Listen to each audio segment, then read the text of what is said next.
Good evening, all.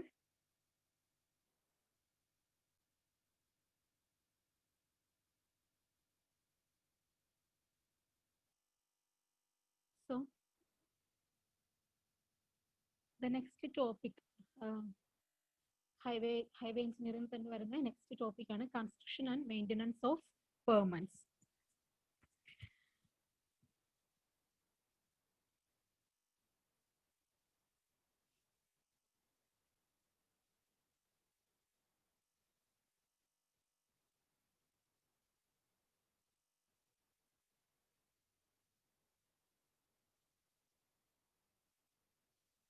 So, the different types of highway construction are earth road and gravel roads, soil stabilized roads, waterborne macadam, that is WBM road, then bituminous or blacktop roads, cement concrete roads.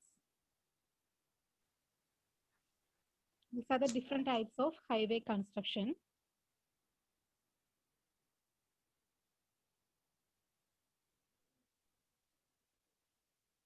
Then, ഒരു റോഡിന്റെ construction അല്ലെങ്കിൽ ഹൈവേയുടെ construction എന്ന് പറയുമ്പോൾ അതിൽ major ആയിട്ട് രണ്ട് പാർട്ടാണുള്ളത്.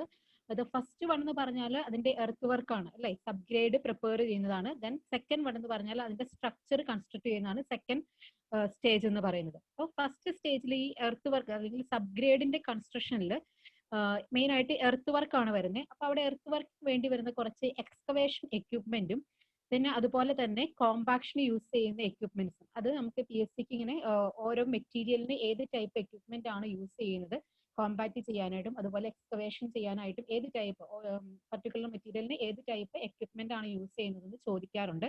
അപ്പോൾ അതൊന്ന് ഞാനിവിടെ ഇൻക്ലൂഡ് ചെയ്തിട്ടുണ്ട്. അപ്പോൾ നമുക്ക് ആദ്യം കൺസ്ട്രക്ഷനിലേക്ക് പോകുന്നതിന് മുമ്പ് എക്സ്കവേഷൻ എക്യുപ്മെന്റും കോമ്പാക്ഷൻ എക്യുപ്മെന്റും എർത്ത് വർക്കിൽ യൂസ് ചെയ്യുന്ന ഹൈവേ കൺസ്ട്രക്ഷന്റെ എർത്ത് വർക്കിൽ യൂസ് ചെയ്യുന്ന എക്സ്കവേഷൻ എക്യുപ്മെന്റും കോമ്പാക്ഷൻ എക്യുപ്മെന്റും ഏതാണെന്ന് നോക്കാം. സോ എക്സ്കവേഷൻ എക്യുപ്മെന്റിൽ first one bulldozer and scraper. So bulldozer and scraper, അപ്പൊ ഇതെല്ലാം ഈ പറഞ്ഞിരിക്കുന്ന ലിസ്റ്റ് ഔട്ട് ചെയ്തിരിക്കുന്ന bulldozer, power shovel, drag line, clam shell, hoe, ഇതെല്ലാം ബാക്ക് ഹോ എന്ന് കൂടെ പറയും കേട്ടോ. ഇതെല്ലാം മെയിൻ ആയിട്ട് excavation earth work excavation use ചെയ്യുന്ന എക്യുപ്മെന്റ് ആണ്. ഇത് first one bulldozer and scraper use ചെയ്യുന്നത് ഷാലോ എക്സ്കവേഷൻ വർക്കിലാണ്. Okay, bulldozer and scraper used for shallow excavation work. Then second one, power shovel.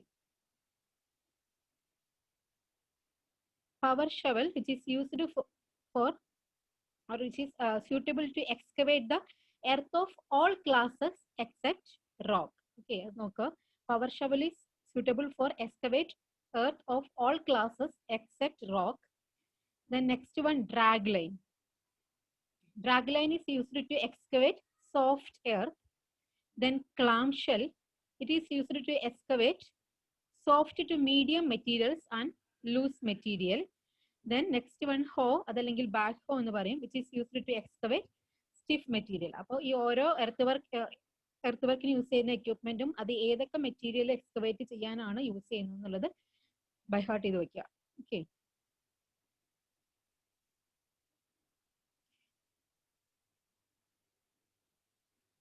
the next one compaction equipment ആണ്.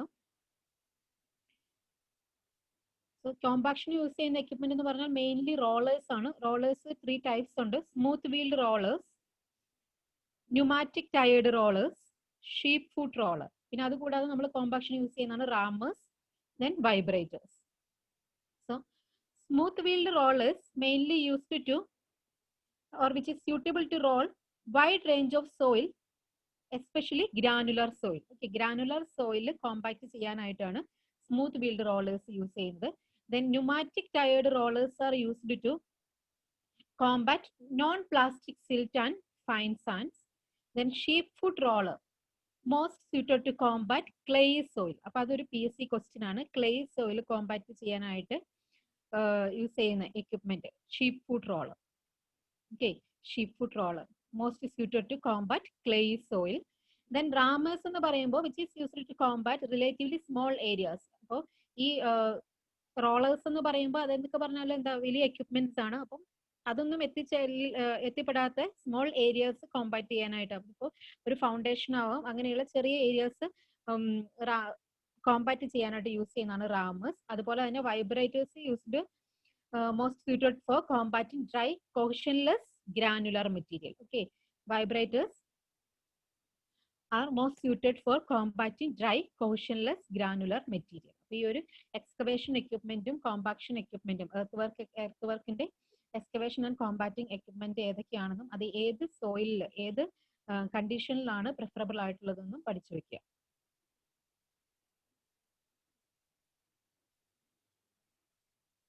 Then clay soil compact ചെയ്യാനായിട്ട് use ചെയ്യുന്ന equipment അതൊരു PSC ചോദിച്ചിട്ടുള്ള question ആണ് കേട്ടോ. Sheep food roller.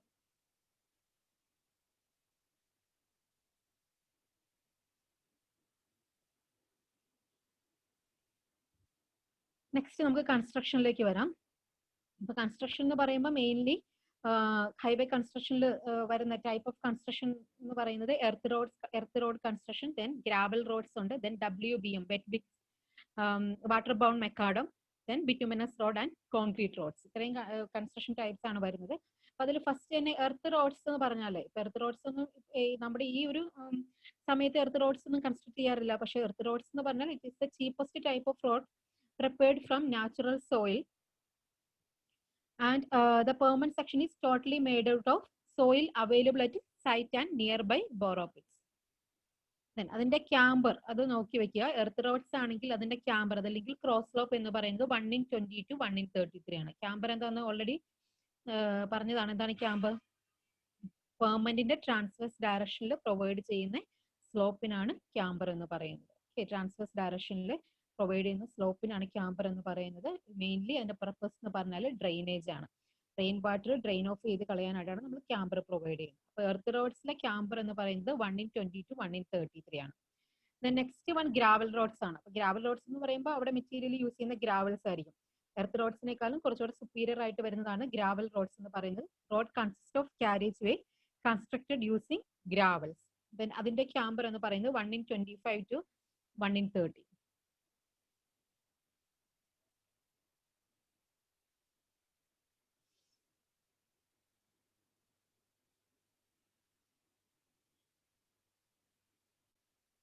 Then third one, construction of water bound macadam, WBM എന്ന് പറയും. ഈ വാട്ടർ ബൗണ്ട് മെക്കാഡം നമ്മൾ ഫസ്റ്റ് സ്റ്റാർട്ടിങ്ങിൽ ഹിസ്റ്ററി ഓഫ് റോഡ്സ് പറഞ്ഞപ്പോൾ ലാസ്റ്റ് ഒരു കൺസ്ട്രക്ഷൻ ഓരോ റിസർച്ചേഴ്സിന്റെയും പറഞ്ഞു വന്നപ്പോൾ ആദ്യം Roman roads, then Telford, then Tresaguet, അങ്ങനെ ഓരോ കൺസ്ട്രക്ഷൻ പറഞ്ഞു വന്നിട്ട് ഏറ്റവും ലാസ്റ്റ് പറഞ്ഞത് മെക്കാഡം കൺസ്ട്രക്ഷൻ ആണ്. അപ്പൊ മെക്കാഡം കൺസ്ട്രക്ഷൻ കഴിഞ്ഞ് ആ ഒരു ജോൺ മെക്കാഡത്തിന്റെ മെക്കാഡം കൺസ്ട്രക്ഷൻ കഴിഞ്ഞാൽ പിന്നെ നെക്സ്റ്റ് വരുന്നതാണ് വാട്ടർ ബൗണ്ട് മെക്കാഡം എന്ന് പറയുന്നത്. So water bound macadam is the construction non after the name of John macadam. Then ഈ മെക്കാഡം എന്ന് പറയുന്ന ആ ഒരു നെയിം, ആ ഒരു ടേമിന്റെ മീനിങ് എന്ന് പറയുന്നത് ഇപ്പോൾ നമ്മൾ മെയിൻ ആയിട്ട് യൂസ് ചെയ്യുന്നത് the term macadam means the permanent base course. Okay, base course made of crushed or broken aggregates mechanically interlocked by rolling and the voids filled by screening and binding material with the assistance of water. അതിനാണ് എന്താ WBM water bound macadam എന്ന് പറയുന്നത്. അപ്പൊ main ആയിട്ട് അവിടെ use ചെയ്യുന്ന materials എന്ന് പറഞ്ഞാൽ അഗ്രിഗേറ്റ്സ് ആയിരിക്കും, ബ്രോക്കൺ അഗ്രിഗേറ്റ്സ് ആയിരിക്കും. ദെൻ ആ ബ്രോക്കൺ അഗ്രിഗേറ്റ്സ് ബൈൻഡ് ചെയ്യാനായിട്ട് യൂസ് ചെയ്യുന്നത് ബൈൻഡിങ് മെറ്റീരിയൽ ആയിട്ട് നമുക്ക് യൂസ് ചെയ്യാവുന്ന സ്ക്രീനിങ്സ്, വോയിഡ്സ് ഫില്ല് ചെയ്യാനായിട്ട് സ്ക്രീനിങ്ങും ദെൻ അതുപോലെ ബൈൻഡിങ് മെറ്റീരിയലും യൂസ് ചെയ്യും with the assistance of water. Then WBM course നമുക്ക് ബേസ് കോഴ്സ് ആയിട്ടും സബ് ബേസ് കോഴ്സ് ആയിട്ടും സർഫസ് കോഴ്സ് ആയിട്ടും യൂസ് ചെയ്യാം. ഇന്നലെ ഫ്ലെക്സിബിൾ പെർമനന്റിന്റെ അതല്ലെങ്കിൽ ഒരു പെർമനന്റിന്റെ ക്രോസ് സെക്ഷൻ പറഞ്ഞപ്പോൾ ഓൾറെഡി പറഞ്ഞതാണ്. ഏറ്റവും താഴത്തെ ബോട്ടം മോസ്റ്റ് ലെയർ എന്ന് പറയുന്നത് സബ് ഗ്രേഡ്, ദെൻ അതിന്റെ മുകളിൽ sub base, base course, then surface course, അങ്ങനെയാണ് മെയിൻലി വരുന്നത്. പിന്നെ ഇടയ്ക്ക് ചില സിറ്റുവേഷനിൽ സർഫസ് കോഴ്സിന്റെ തൊട്ട് അതായത് ബേസ് കോഴ്സിനും സർഫസ് കോഴ്സിനും ഇൻ ബിറ്റ്വീൻ ആയിട്ട് ബൈൻഡർ കോഴ്സും പ്രൊവൈഡ് ചെയ്യാറുണ്ട്. അപ്പൊ ഇവിടെ വരുമ്പോൾ ഈ WBM water bound macadam use ചെയ്യുന്നത് മെയിൻലി ബേസ് കോഴ്സ് ആയിട്ട് നമുക്ക് യൂസ് ചെയ്യാം, സബ് ബേസ് കോഴ്സ് ആയിട്ട് യൂസ് ചെയ്യാം, പിന്നെ സർഫസ് കോഴ്സ് ആയിട്ട് യൂസ് ചെയ്യാം. ഓക്കെ, ഈ സർഫസ് കോഴ്സ് ആയിട്ട് യൂസ് ചെയ്യുമ്പോൾ സർഫസ് കോഴ്സ് എന്ന് പറഞ്ഞാൽ എന്താണ്? ട്രാഫിക് ഡയറക്ട്ലി കോൺടാക്ട് വരുന്ന ടോപ്പ് മോസ്റ്റ് ലെയറിനാണ് സർഫസ് കോഴ്സ് എന്ന് പറയുന്നത്. ഈ WBM എന്ന് പറയുന്നത് അഗ്രിഗേറ്റ്സ്, എന്തെങ്കിലും ബൈൻഡിങ് മെറ്റീരിയൽസ് എന്ന് പറയുമ്പോൾ സ്റ്റോൺ ഡസ്റ്റ് ഒക്കെ ആയിരിക്കും വാട്ടറുമായിട്ട് മിക്സ് ചെയ്തിട്ട് ലേ ചെയ്യുന്നതിനാണ് WBM ലെയർ എന്ന് പറയുന്നത്, വാട്ടർ ബൗണ്ട് മെക്കാഡം ലെയർ എന്ന് പറയുന്നത്. അപ്പൊ അതൊരു സർഫസ് കോഴ്സ് ആയിട്ട് യൂസ് ചെയ്ത് കഴിഞ്ഞാൽ ഡിറ്റോറിയേറ്റ് ചെയ്യാനുള്ള, പെട്ടെന്ന് ഡിറ്റോറിയേറ്റ് ചെയ്ത് പോകാനുള്ള ചാൻസസ് കൂടുതലാണ്. അപ്പോൾ WBയും സർഫസ് കോഴ്സ് ആയിട്ട് യൂസ് ചെയ്യുമ്പോൾ അതിന്റെ ലൈഫ് ഇൻക്രീസ് ചെയ്യാനായിട്ട് നമ്മൾ എന്ത് ചെയ്യുന്ന വെച്ചാൽ അതിന്റെ ടോപ്പിലായിട്ട് ഒരു ബിറ്റുമിനസ് ലെയറും കൂടെ പ്രൊവൈഡ് ചെയ്യും. ഇനി ഇവിടെ ഇമ്പോർട്ടന്റ് ആയിട്ട് വരുന്ന കാര്യങ്ങൾ എന്ന് പറഞ്ഞാൽ നമ്മൾ ഇവിടെ പറഞ്ഞു വോയിഡ്സ് ഫില്ല് ചെയ്യാനായിട്ട് സ്ക്രീനിങ്സും ബൈൻഡിങ് മെറ്റീരിയൽസും യൂസ് ചെയ്യുന്നുണ്ടെന്ന് പറഞ്ഞു. അപ്പൊ ഇവിടെ സ്ക്രീനിങ് ആയിട്ട് യൂസ് ചെയ്യുന്ന മെറ്റീരിയൽ എന്ന് പറയുന്നത് കങ്കർ, നൊഡ്യൂൾസ്, മൂറം ഓർ ഗ്രാവൽസ് ആണ് സ്ക്രീനിങ്ങിന് യൂസ് ചെയ്യുന്ന material.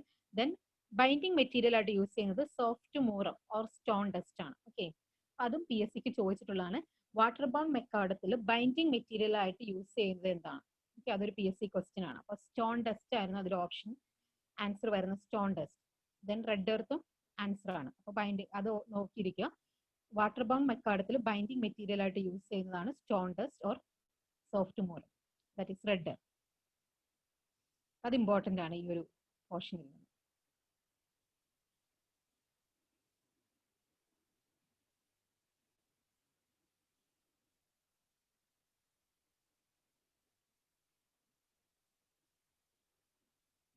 First earth road, then gravel roads, then water bound macadam. ഇനി അത് കഴിഞ്ഞ് ഏറ്റവും സുപ്പീരിയർ ആയിട്ട് വരുന്നതാണ് എന്ത്? Types of bituminous roads. അപ്പൊ ബിറ്റുമിനസ് റോഡ്സിൽ ബിറ്റുമിനസ് കൺസ്ട്രക്ഷൻ പറയുമ്പോൾ അതിൽ ഡിഫറെന്റ് ടൈപ്സ് ആണ് നമ്മൾ പറയുന്നത് ആദ്യം തന്നെ. അപ്പൊ ഡിഫറെന്റ് ടൈപ്സിൽ വരുന്നതാണ് first one interface treatment.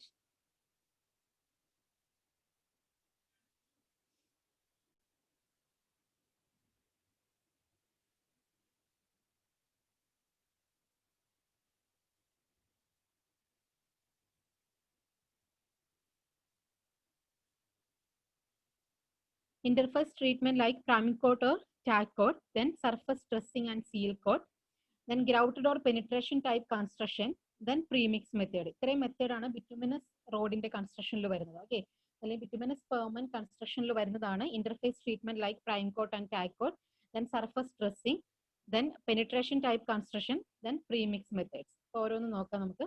then അതുപോലെ തന്നെ ഈ ഗ്രൗട്ടഡ് ഓർ പെനിട്രേഷൻ ടൈപ്പ് കൺസ്ട്രക്ഷനിൽ വരുന്നതാണ് penetration macadam and built up spray grout. Then premix methods വരുന്നതാണ് bituminous bound macadam, premix carpet, bituminous concrete, sheet asphalt and mastic asphalt. അപ്പോൾ bituminous അതല്ലെങ്കിൽ flexible permanent construction അല്ലെങ്കിൽ bituminous road കൺസ്ട്രക്ഷനിൽ തന്നെ ഇത്രയും types of constructions വരുന്നുണ്ട്.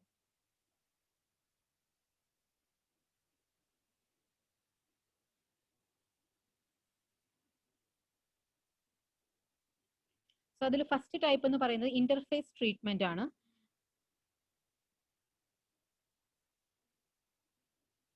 Interface treatment നമ്മൾ provide ചെയ്യുന്നത് ഒരു ഓൾഡ് ലെയറിന്റെ മുകളിൽ ഒരു ന്യൂ ലെയർ പ്രൊവൈഡ് ചെയ്യുമ്പോൾ അതിന് പ്രോപ്പർ ബോണ്ടിങ്ങിന് വേണ്ടിയിട്ട് കൊടുക്കുന്നതിനാണ് ഇന്റർഫേസ് ട്രീറ്റ്മെന്റ് എന്ന് പറയുന്നത്. So interface treatment provide necessary bond between the old and new layer.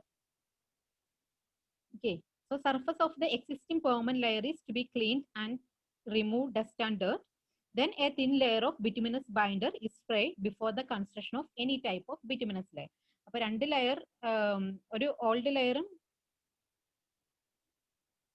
Layer ഉണ്ടെങ്കിൽ അതിന്റെ ടോപ്പിൽ ഒരു ന്യൂ ലെയർ പ്ലേസ് ചെയ്യുമ്പോൾ അതിന് ഇൻ ബിറ്റ്വീൻ ആയിട്ട് പ്രൊവൈഡ് ചെയ്യുന്ന ലെയറിന് ആ ഒരു കൺസ്ട്രക്ഷൻ പറയുന്നതാണ് ഇന്റർഫേസ് ട്രീറ്റ്മെന്റ് എന്ന് പറയുന്നത്. ഈ രണ്ട് ഓൾഡ് ലെയറും ന്യൂ ലെയറും തമ്മിലുള്ള പ്രോപ്പർ ബോണ്ടിങ്ങിന് വേണ്ടിയിട്ട് നമ്മൾ പ്രൊവൈഡ് ചെയ്യുന്നതാണ്. അപ്പോൾ അതിന് വേണ്ടിയിട്ട് അതിന്റെ കൺസ്ട്രക്ഷൻ മെത്തേഡ് എന്ന് പറയുന്നത് ഓൾഡ് ലെയർ നമ്മൾ എന്താണ് അതിന്റെ സർഫസ് എല്ലാം നന്നായിട്ട് ക്ലീൻ ചെയ്ത് കഴിഞ്ഞ് അതിന്റെ ടോപ്പിലേക്ക് ബിറ്റുമിൻ സ്പ്രേ ചെയ്യുകയാണ് ചെയ്യുന്നത്. ദെൻ അതാണ് ഇന്റർഫേസ് ട്രീറ്റ്മെന്റ് എന്ന് പറയുന്നത്. ദെൻ അത് കഴിഞ്ഞിട്ട് അതിന്റെ മുകളിലായിട്ട് എന്ത് വരും? ന്യൂ ലെയർ വരും. ന്യൂ ബിറ്റുമിനസ് ലെയർ വരുവാണ് ചെയ്യുന്നത്. ബിറ്റുമിനസ് കോൺക്രീറ്റ് ലെയർ വരുവാണ് ചെയ്യുന്നത്. ദെൻ ഈ ഇന്റർഫേസ് ട്രീറ്റ്മെന്റിന് വേണ്ടിയിട്ട് ഈ ഇൻ ആയിട്ട് നമ്മൾ പ്രൊവൈഡ് ചെയ്യുന്ന ഇന്റർഫേസ് ട്രീറ്റ്മെന്റിന് വേണ്ടിയിട്ട് മെയിൻലി യൂസ് ചെയ്യുന്ന കോട്ടിംഗ് എന്ന് പറയുന്നത് prime coat and tack coat ആണ്. ഓക്കെ, അപ്പൊ പ്രൈം കോട്ടും ടാക്ക് കോട്ടും എന്താണെന്ന് നമ്മൾ ലാസ്റ്റ് ക്ലാസ്സിൽ പറഞ്ഞിരുന്നു.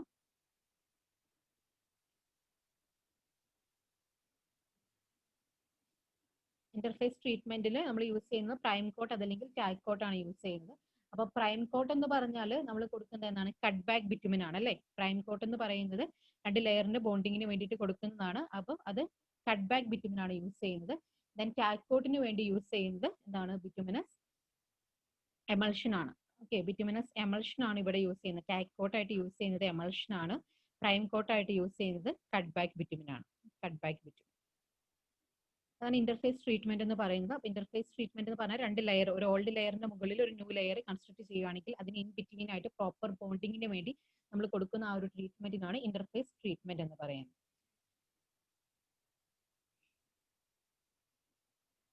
Then next one is bituminous surface dressing ആണ്.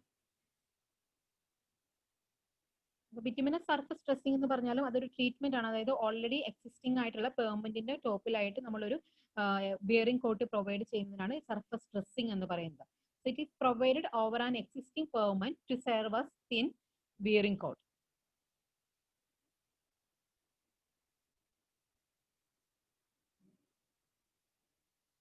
So the single coat surface dressing consists of a single application of bituminous binder material followed by spreading of aggregate, cover and rolling.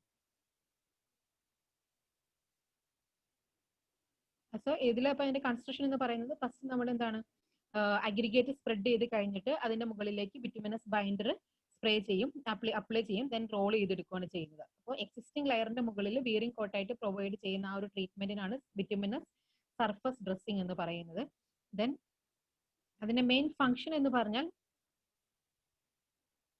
it serves as a thin bearing course of pavement and to protect the base course, then to waterproof the permanent surface and to prevent infiltration of surface water, and to provide dust-free permanent surface in dry weather and mud-free permanent in wet weather. ഒരു proper ട്രാഫിക്കിന് വേണ്ടിയിട്ടുള്ള ഒരു proper ആയിട്ടുള്ള ഒരു wearing coat provide ചെയ്യുക, അതാണ് bituminous surface dressing കൊണ്ട് ഉദ്ദേശിക്കുന്നത്. Base കോഴ്സിന് മുകളിലായിട്ട് നമ്മൾ പ്രൊവൈഡ് ചെയ്യുന്നതാണ്. അതിന്റെ കൺസ്ട്രക്ഷൻ മെത്തേഡ് എന്ന് പറഞ്ഞാൽ അഗ്രിഗേറ്റ്സ് ഫസ്റ്റ് സ്പ്രേ ചെയ്യും, ദെൻ അതിന് സ്പ്രെഡ് ചെയ്യും, അതിന്റെ മുകളിലേക്ക് നമ്മൾ ബിറ്റുമിൻ സ്പ്രേ ചെയ്യും, എന്നിട്ട് റോൾ ചെയ്തെടുക്കുകയാണ് ചെയ്യുന്നത്. അപ്പൊ എക്സിസ്റ്റിംഗ് ലെയറിന് മുകളിലായിട്ട്, ഓൾറെഡി എക്സിസ്റ്റിംഗ് ആയിട്ടുള്ള ലെയറിന് മുകളിലായിട്ട് നമ്മൾ എന്ത് ചെയ്യാണ്, ഓൾറെഡി ഉള്ള എക്സിസ്റ്റിംഗ് ലെയറിന് മുകളിലായിട്ട് ഒരു സർഫസ് പ്രൊവൈഡ് ചെയ്യുന്ന ഒരു surface coat, wearing coat provide ചെയ്യുന്നതാണ് ബിറ്റുമിനസ് സർഫസ് ഡ്രസ്സിംഗ് എന്ന് പറയുന്നത്.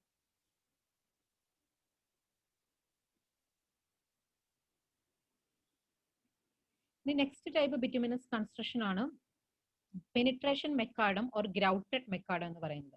So ഈ penetration macadam mainly used as base or binder course. അപ്പൊ സർഫസ് കോഴ്സിന് തൊട്ട് താഴെയുള്ള ലെയറിനാണ് ബൈൻഡർ കോഴ്സ് എന്ന് പറയുന്നത്, അതിന്റെ താഴെയുള്ള ലെയറിനാണ് ബേസ് കോഴ്സ് എന്ന് പറയുന്നത്. ഈ പെനിട്രേഷൻ മെക്കാഡം അതല്ലെങ്കിൽ grouted macadam mainly used as base or binder course. So ഇതിന്റെ കേസിലാണെങ്കിൽ എന്താണ്, ഫസ്റ്റ് കോഴ്സ് അഗ്രിഗേറ്റ് സ്പ്രെഡ് ചെയ്യും, ദെൻ അത് നന്നായിട്ട് കോമ്പാക്ട് ചെയ്തിട്ട് അതിന്റെ മുകളിലേക്ക് ഹോട്ട് ബിറ്റുമിനസ് ബൈൻഡർ സ്പ്രേ ചെയ്യുകയാണ് ചെയ്യുന്നത്.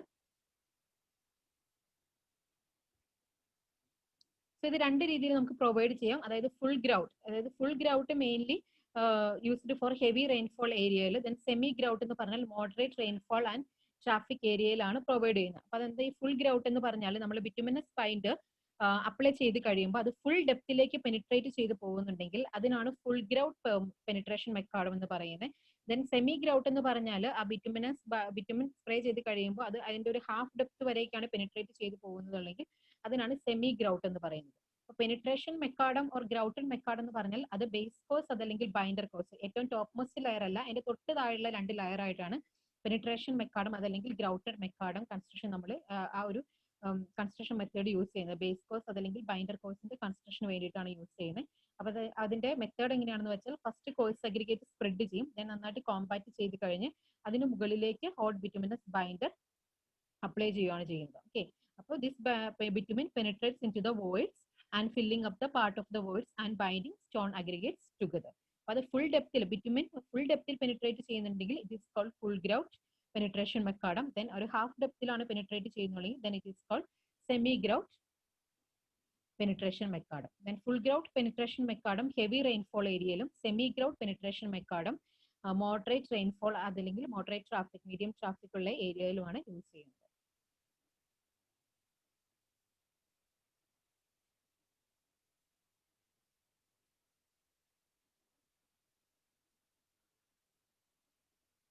The next one, penetration construction തന്നെ വരുന്ന next one built up spray grout ആണ്.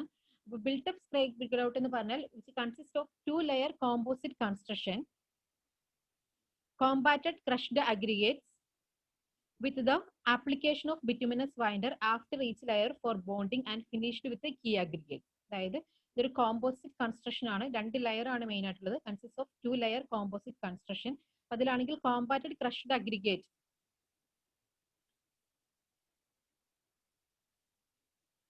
ആദ്യം ഒരു ലെയർ ക്രഷ്ഡ് അഗ്രിഗേറ്റ് നമ്മൾ ലേ ചെയ്യും. ദെൻ അത് നന്നായിട്ട് കോമ്പാക്ട് ചെയ്തിട്ട് പിന്നെ എന്താണ് ബിറ്റുമിനസ് ബൈൻഡർ അപ്ലൈ ചെയ്ത് കഴിഞ്ഞ് അഗൈൻ റോൾ ചെയ്ത് കഴിഞ്ഞ് അതിന്റെ ടോപ്പിലായിട്ട് വീണ്ടും എന്താണ് വീണ്ടും അഗ്രിഗേറ്റ് സ്പ്രേ ചെയ്ത് ബിറ്റുമിൻ അഗ്രിഗേറ്റ് സ്പ്രെഡ് ചെയ്ത് ബിറ്റുമിൻ സ്പ്രേ ചെയ്തിട്ട് വീണ്ടും നന്നായിട്ട് റോൾ ചെയ്തെടുത്ത് ദെൻ അതിന്റെ ടോപ്പിലായിട്ട് കീ അഗ്രിഗേറ്റ്സ് എന്ന് പറയുമ്പോൾ സ്മോളർ സൈസിലുള്ള അഗ്രിഗേറ്റ്സ് ആണ് കീ അഗ്രിഗേറ്റ്സ് എന്ന് പറയുന്നത്. കീ അഗ്രിഗേറ്റ് സ്പ്രെഡ് ചെയ്യുകയാണ് ചെയ്യുന്നത്. അപ്പൊ ഇത് മെയിൻലി ബിൽട്ട് അപ്പ് സ്പ്രേ ഗ്രൗട്ടിന്റെ മെയിൻ ഇന്റൻഷൻ എന്ന് പറഞ്ഞാൽ which is used for strengthening of existing pavement, already ഉള്ള പെർമനന്റ് സ്ട്രെങ്തൻ ചെയ്യാനായിട്ടാണ് ബിൽട്ട് അപ്പ് സ്പ്രേ ഗ്രൗട്ട് ആ ഒരു കൺസ്ട്രക്ഷൻ മെത്തേഡ് യൂസ് ചെയ്യുന്നത്. So this built up spray grout consist of 2 layer composite construction of compacted crushed aggregate with the application of bituminous binder after each layer for bonding and finished with key aggregates. Then അതിന്റെ total compacted thickness എന്ന് പറയുന്നത് 75 mm ആണ്. അപ്പോൾ already ഉള്ള ഒരു existing പെർമനന്റിനെ strengthen ചെയ്യാനായിട്ടാണ് built up spray grout ആ ഒരു ബിറ്റുമിനസ് കൺസ്ട്രക്ഷൻ മെത്തേഡ് യൂസ് ചെയ്യുന്നത്. ഇനി നെക്സ്റ്റ് വരുന്നത് മെക്കാഡം കൺസ്ട്രക്ഷൻ ആണ്. അപ്പൊ അതിൽ first one bituminous macadam.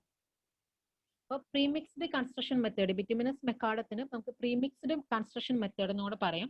പ്രീമിക്സ്ഡ് construction method already നമ്മളിപ്പോ ഫീൽഡിലൊക്കെ കാണുന്നത് പോലെ അഗ്രിഗേറ്റും ബിറ്റുമിനും കൂടെ ഒരുമിച്ച് മിക്സ് ചെയ്തിട്ട് അത് ഓൾറെഡി മിക്സ് ചെയ്തിട്ട് ആ പ്രീമിക്സ് റോഡിൽ ഫീൽഡിൽ നമ്മൾ എന്ത് ചെയ്യാണ് അപ്ലൈ ചെയ്യുകയാണ് ചെയ്യുന്നത്. അതിനാണ് പ്രീമിക്സ്ഡ് കൺസ്ട്രക്ഷൻ എന്ന് പറയുന്നത്. ഇതിനു മുമ്പൊക്കെ പറഞ്ഞ കേസിലാണെങ്കിൽ നമ്മൾ എന്താണ് ആദ്യം അഗ്രിഗേറ്റ് ലേ ചെയ്യും, ദെൻ അതിന്റെ മുകളിൽ അത് കോമ്പാക്ട് ചെയ്ത് ദെൻ അതിന്റെ മുകളിൽ ബിറ്റുമിൻ സ്പ്രേ ചെയ്യുന്ന ആ ഒരു പ്രോസസ് ആയിരുന്നു പറഞ്ഞത്. അപ്പൊ ഇനി പ്രീമിക്സ്ഡ് കൺസ്ട്രക്ഷൻ മെത്തേഡ്സിലാണെങ്കിൽ ഓൾറെഡി നമ്മൾ അതൊരു ബാച്ചിങ് പ്ലാന്റിലോ അതല്ലെങ്കിൽ വേറെ എന്തെങ്കിലും മിക്സർ മെഷീനിലോ ഇട്ടിട്ട് മെഷീനിൽ വെച്ചിട്ട് നമ്മൾ അത് ഓൾറെഡി മിക്സ് ചെയ്തെടുക്കും. ബൈൻഡിങ് മെറ്റീരിയലും അതായത് ബിറ്റുമിനും ബൈൻഡറും ദെൻ അഗ്രിഗേറ്റും കൂടെ മിക്സ് ചെയ്തിട്ട് അത് ദെൻ ഫീൽഡിൽ അപ്ലൈ ചെയ്യുന്നതാണ് പ്രീമിക്സ്ഡ് കൺസ്ട്രക്ഷൻ മെത്തേഡ് എന്ന് പറയുന്നത്. അപ്പൊ bituminous macadam is A പ്രീമിക്സ്ഡ് construction method.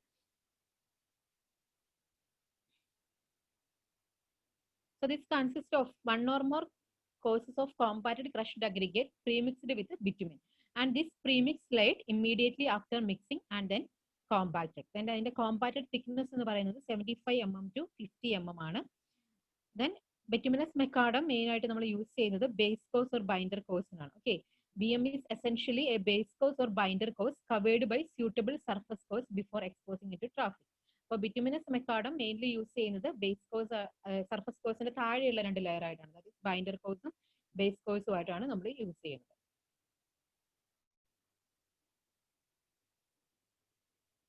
ഇനി നെക്സ്റ്റ് വൺ ബിറ്റുമിനസ് പ്രീമിക്സ്ഡ് കാർപ്പറ്റ് ആണ്. PC എന്ന് പറയും, ബിറ്റുമിനസ് പ്രീമിക്സ്ഡ് കാർപ്പറ്റ്. അത് സർഫസ് ലെയർ ആയിട്ടാണ്. അപ്പൊ ഇപ്പോൾ പറഞ്ഞ ബിറ്റുമിനസ് മെക്കാഡം എന്ന് പറയുമ്പോൾ സർഫസിന്റെ തൊട്ട് താഴെയുള്ള 2 ബൈൻഡർ കോഴ്സും ബേസ് കോഴ്സും ആയിട്ടാണ് നമ്മൾ യൂസ് ചെയ്യുന്നത്. അപ്പോൾ ഈ ബേസ് കോഴ്സ് ദെൻ അതിന്റെ ടോപ്പിൽ ബൈൻഡർ കോഴ്സ്, അതിന്റെ ടോപ്പിലാണ് സർഫസ് കോഴ്സ് വരുന്നത്. അപ്പൊ ആ സർഫസ് കോഴ്സ് അതല്ലെങ്കിൽ ആ വിയറിംഗ് കോട്ടായിട്ട് നമ്മൾ യൂസ് ചെയ്യുന്നതാണ് ബിറ്റുമിനസ് പ്രീമിക്സ്ഡ് കാർപ്പറ്റ് എന്ന് പറയുന്നത്. ഇതും ഒരു പ്രീമിക്സ് കൺസ്ട്രക്ഷൻ തന്നെയാണ്. ഇതിൽ നമ്മൾ യൂസ് ചെയ്യുന്ന അഗ്രിഗേറ്റിന്റെ സൈസ് എന്ന് പറയുന്നത് 12.5 and 10 mm സൈസ് ആയിരിക്കും. ഓക്കെ, അഗ്രിഗേറ്റിന്റെ സൈസ് കുറവായിരിക്കും. It consist of coarse aggregate of 12.5 and 10 mm size, then പ്രീമിക്സ്ഡ് with bitumen or tar. Then ഇതിന്റെ കോമ്പാക്റ്റഡ് തിക്നെസ് എന്ന് പറയുന്നത് എത്രയായിരിക്കും? 20 mm ആയിരിക്കും. ചെറിയ തിക്നെസ് ആയിരിക്കും. Compacted thickness 20 mm. Then bituminous പ്രീമിക്സ്ഡ് carpet serves as surface course or bearing coat.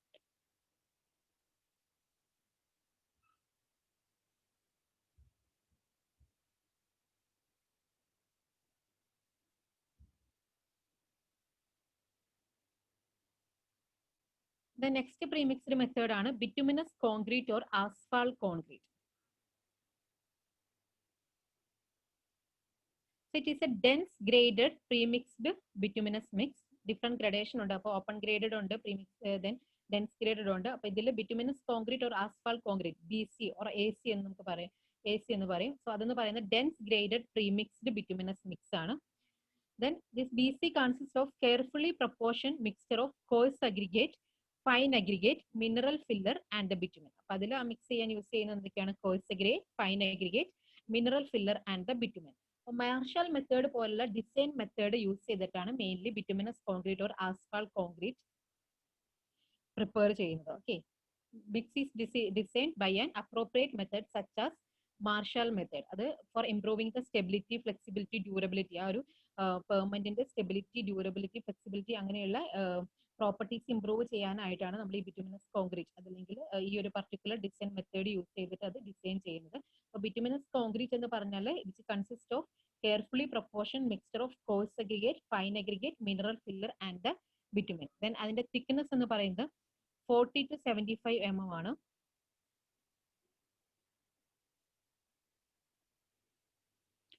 40 to 75 mm. അതിൽ 40 IRC specify ചെയ്യുന്ന value. Okay, asphalt concrete അതല്ലെങ്കിൽ ബിറ്റുമിനസ് കോൺക്രീറ്റ് സർഫസ് കോഴ്സ് ആയിട്ട് ഹൈവേ പെർമിറ്റ്സിൽ യൂസ് ചെയ്യണമെങ്കിൽ IRC സ്പെസിഫൈ ചെയ്യുന്ന തിക്നെസ് എന്ന് പറയുന്നത് 40 mm thick ആണ്. So IRC specified 40 mm thick AC surface course or BC bituminous concrete surface course for highway permits.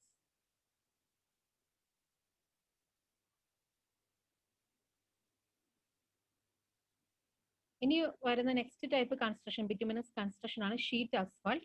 Sheet asphalt also called dense and bituminous premix. അതിന്റെ compacted thickness എന്ന് പറയുന്നത് 25 mm ആണ്. ഇതിലും ഈ sheet asphalt ആണെങ്കിലും അതിൽ വരുന്ന മെറ്റീരിയൽ എന്ന് പറയുന്നത് എന്തൊക്കെയായിരിക്കും?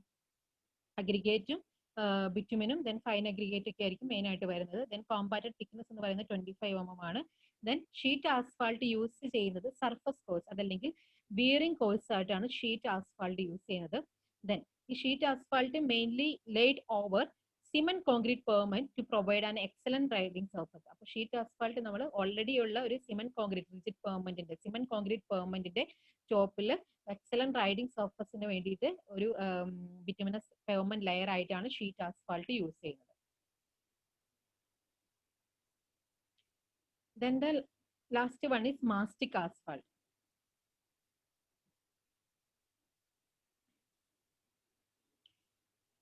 It is a mixture of bitumen, fine aggregate,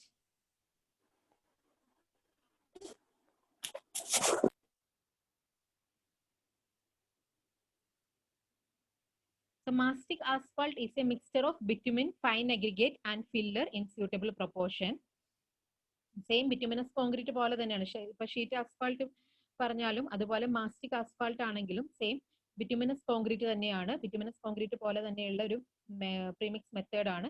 so ഇതിലും മാസ്റ്റിക് ആസ്ഫാൾട്ടിലും mixer of it consist the mixture of bitumen, fine aggregate and filler in suitable proportion. Bituminous concrete പോലെ തന്നെയാണ്, ബട്ട് അതിന്റെ പ്രോപ്പർട്ടീസ് ഡിഫറെന്റ് ആയിരിക്കും. Okay, then when cooled, which will result in hard, stable and durable surface suitable to heavy traffic, and this mastic asphalt absorbs vibration. So the mastic asphalt absorbs vibration and it has the property of self-healing cracks without bleeding. Okay, mastic asphalt absorbs vibration and also it has the property of self-healing cracks without bleeding. Then അത് mainly use ചെയ്യുന്നത് it is suitable as a surface material for bridge deck slabs. Okay, അപ്പോൾ bridge deck സ്ലാബ്സിൽ ആണ് mastic asphalt mainly use ചെയ്യുന്നത്. So mastic asphalt suitable as a surface material for bridge deck slab. Then this construction or this mastic asphalt should be spread at a temperature of about 200 degrees Celsius. Then അതിന്റെ thickness എന്ന് പറയുന്നത് 2.5 to 5 centimeter ആണ്. Then അതിന്റെ കേസിൽ mastic asphalt ചെയ്യുമ്പോൾ നമുക്ക് അവിടെ എന്താണ് റോളിംഗ് പ്രൊവൈഡ് ചെയ്യണമെന്ന് നിർബന്ധമില്ല. No rolling is required. ഇത്രയും കാര്യങ്ങളാണ് കൺസ്ട്രക്ഷനിൽ വരുന്നത്, ബിറ്റുമിനസ് പെർമനന്റ് കൺസ്ട്രക്ഷനിൽ വരുന്നത്. നമ്മൾ പറഞ്ഞത് first one earth road, then gravel road, then WBM water bound macadam. Water bound മെക്കാഡത്തിന്റെ കേസിലാണെങ്കിൽ ഏറ്റവും ഇമ്പോർട്ടന്റ് ആയിട്ട് ഓർത്തിരിക്കേണ്ട ഒരു കാര്യം, വാട്ടർ ബൗണ്ട് മെക്കാഡത്തിൽ മെയിൻലി വരുന്ന മെറ്റീരിയൽ എന്ന് പറയുന്നത് ക്രഷ്ഡ് സ്റ്റോണും പിന്നെ അതിനുവേണ്ടി അതിനെ ബൈൻഡ് ചെയ്യാനായിട്ടുള്ള ബൈൻഡിങ് മെറ്റീരിയലും പിന്നെ വാട്ടറും ആണ് അവിടെ വരുന്ന മെറ്റീരിയൽസ് എന്ന് പറഞ്ഞാൽ. വാട്ടർ ബൗണ്ട് മെക്കാഡത്തിൽ നമ്മൾ പ്രിപ്പയർ ചെയ്യുക, വാട്ടർ ബൗണ്ട് മെക്കാഡം കൺസ്ട്രക്ട് ചെയ്യാനായിട്ട് വേണ്ടി വരുന്ന material crushed stone or broken aggregate, then binding material and water ആണ് വരുന്നത്. അതിൽ തന്നെ ബൈൻഡിങ് മെറ്റീരിയൽ ആണ് ഏറ്റവും ഇമ്പോർട്ടന്റ്. വാട്ടർ ബൗണ്ട് മെക്കാഡത്തിൽ നമ്മൾ യൂസ് ചെയ്യുന്ന ബൈൻഡിങ് മെറ്റീരിയൽ സ്റ്റോൺ ഡസ്റ്റ് ആണ് നമ്മൾ യൂസ് ചെയ്യുന്നത്, അത് ഓർത്തിരിക്കുക. പിന്നെയാണ് കൺസ്ട്രക്ഷൻ ബിറ്റുമിനസ് പെർമനന്റ് കൺസ്ട്രക്ഷനിലേക്ക് വരുന്നത്. അപ്പൊ അത് ഡിഫറെന്റ് ടൈപ്സ് ഓഫ് കൺസ്ട്രക്ഷൻ ഉണ്ട്. ഇന്റർഫേസ് ട്രീറ്റ്മെന്റ് ഉണ്ട്. ഇന്റർഫേസ് ട്രീറ്റ്മെന്റ് എന്ന് പറഞ്ഞാൽ രണ്ട് ലെയർ തമ്മിലുള്ള ഒരു ബോണ്ടിങ്ങിന് വേണ്ടിയിട്ട് പ്രൊവൈഡ് ചെയ്യുന്ന ആ ഒരു ട്രീറ്റ്മെന്റിനാണ് ഇന്റർഫേസ് ട്രീറ്റ്മെന്റ് എന്ന് പറയുന്നത്. അപ്പോൾ അത് പ്രൈം കോട്ടും ടാഗ് കോട്ടും ആണ് മെയിൻലി യൂസ് ചെയ്യുന്നത് ഇന്റർഫേസ് ട്രീറ്റ്മെന്റിന് വേണ്ടിയിട്ട്. പിന്നെ ബിറ്റ്യൂമിനസ് സർഫസ് ഡ്രസ്സിംഗ് ഉണ്ട്. അപ്പോൾ അതൊരു എക്സിസ്റ്റിംഗ് പെർമനന്റിന്റെ ടോപ്പിലായിട്ട് നമ്മൾ കൊടുക്കുന്ന ആ ഒരു ലെയറിനാണ് ബിറ്റ്യൂമിനസ് സർഫസ് ഡ്രസ്സിംഗ് എന്ന് പറയുന്നത്. പിന്നെ വരുന്നത് പെനിട്രേഷൻ ടൈപ്പ് കൺസ്ട്രക്ഷൻസും അതുപോലെ പ്രീമിക്സ് ടൈപ്പ് കൺസ്ട്രക്ഷനുമാണ്. അപ്പോൾ അത് ഓരോന്നും ഓർത്തിരിക്കുക. അതിന്റെ എല്ലാം പിന്നെ അത് ഈ മാസ്റ്റിക് ആസ്ഫാൾട്ട്, ഷീറ്റ് ആസ്ഫാൾട്ട് അതൊക്കെ എവിടെയാണ് യൂസ് ചെയ്യുന്നത് എന്നുള്ള കാര്യങ്ങൾ ഓർത്തിരിക്കുക.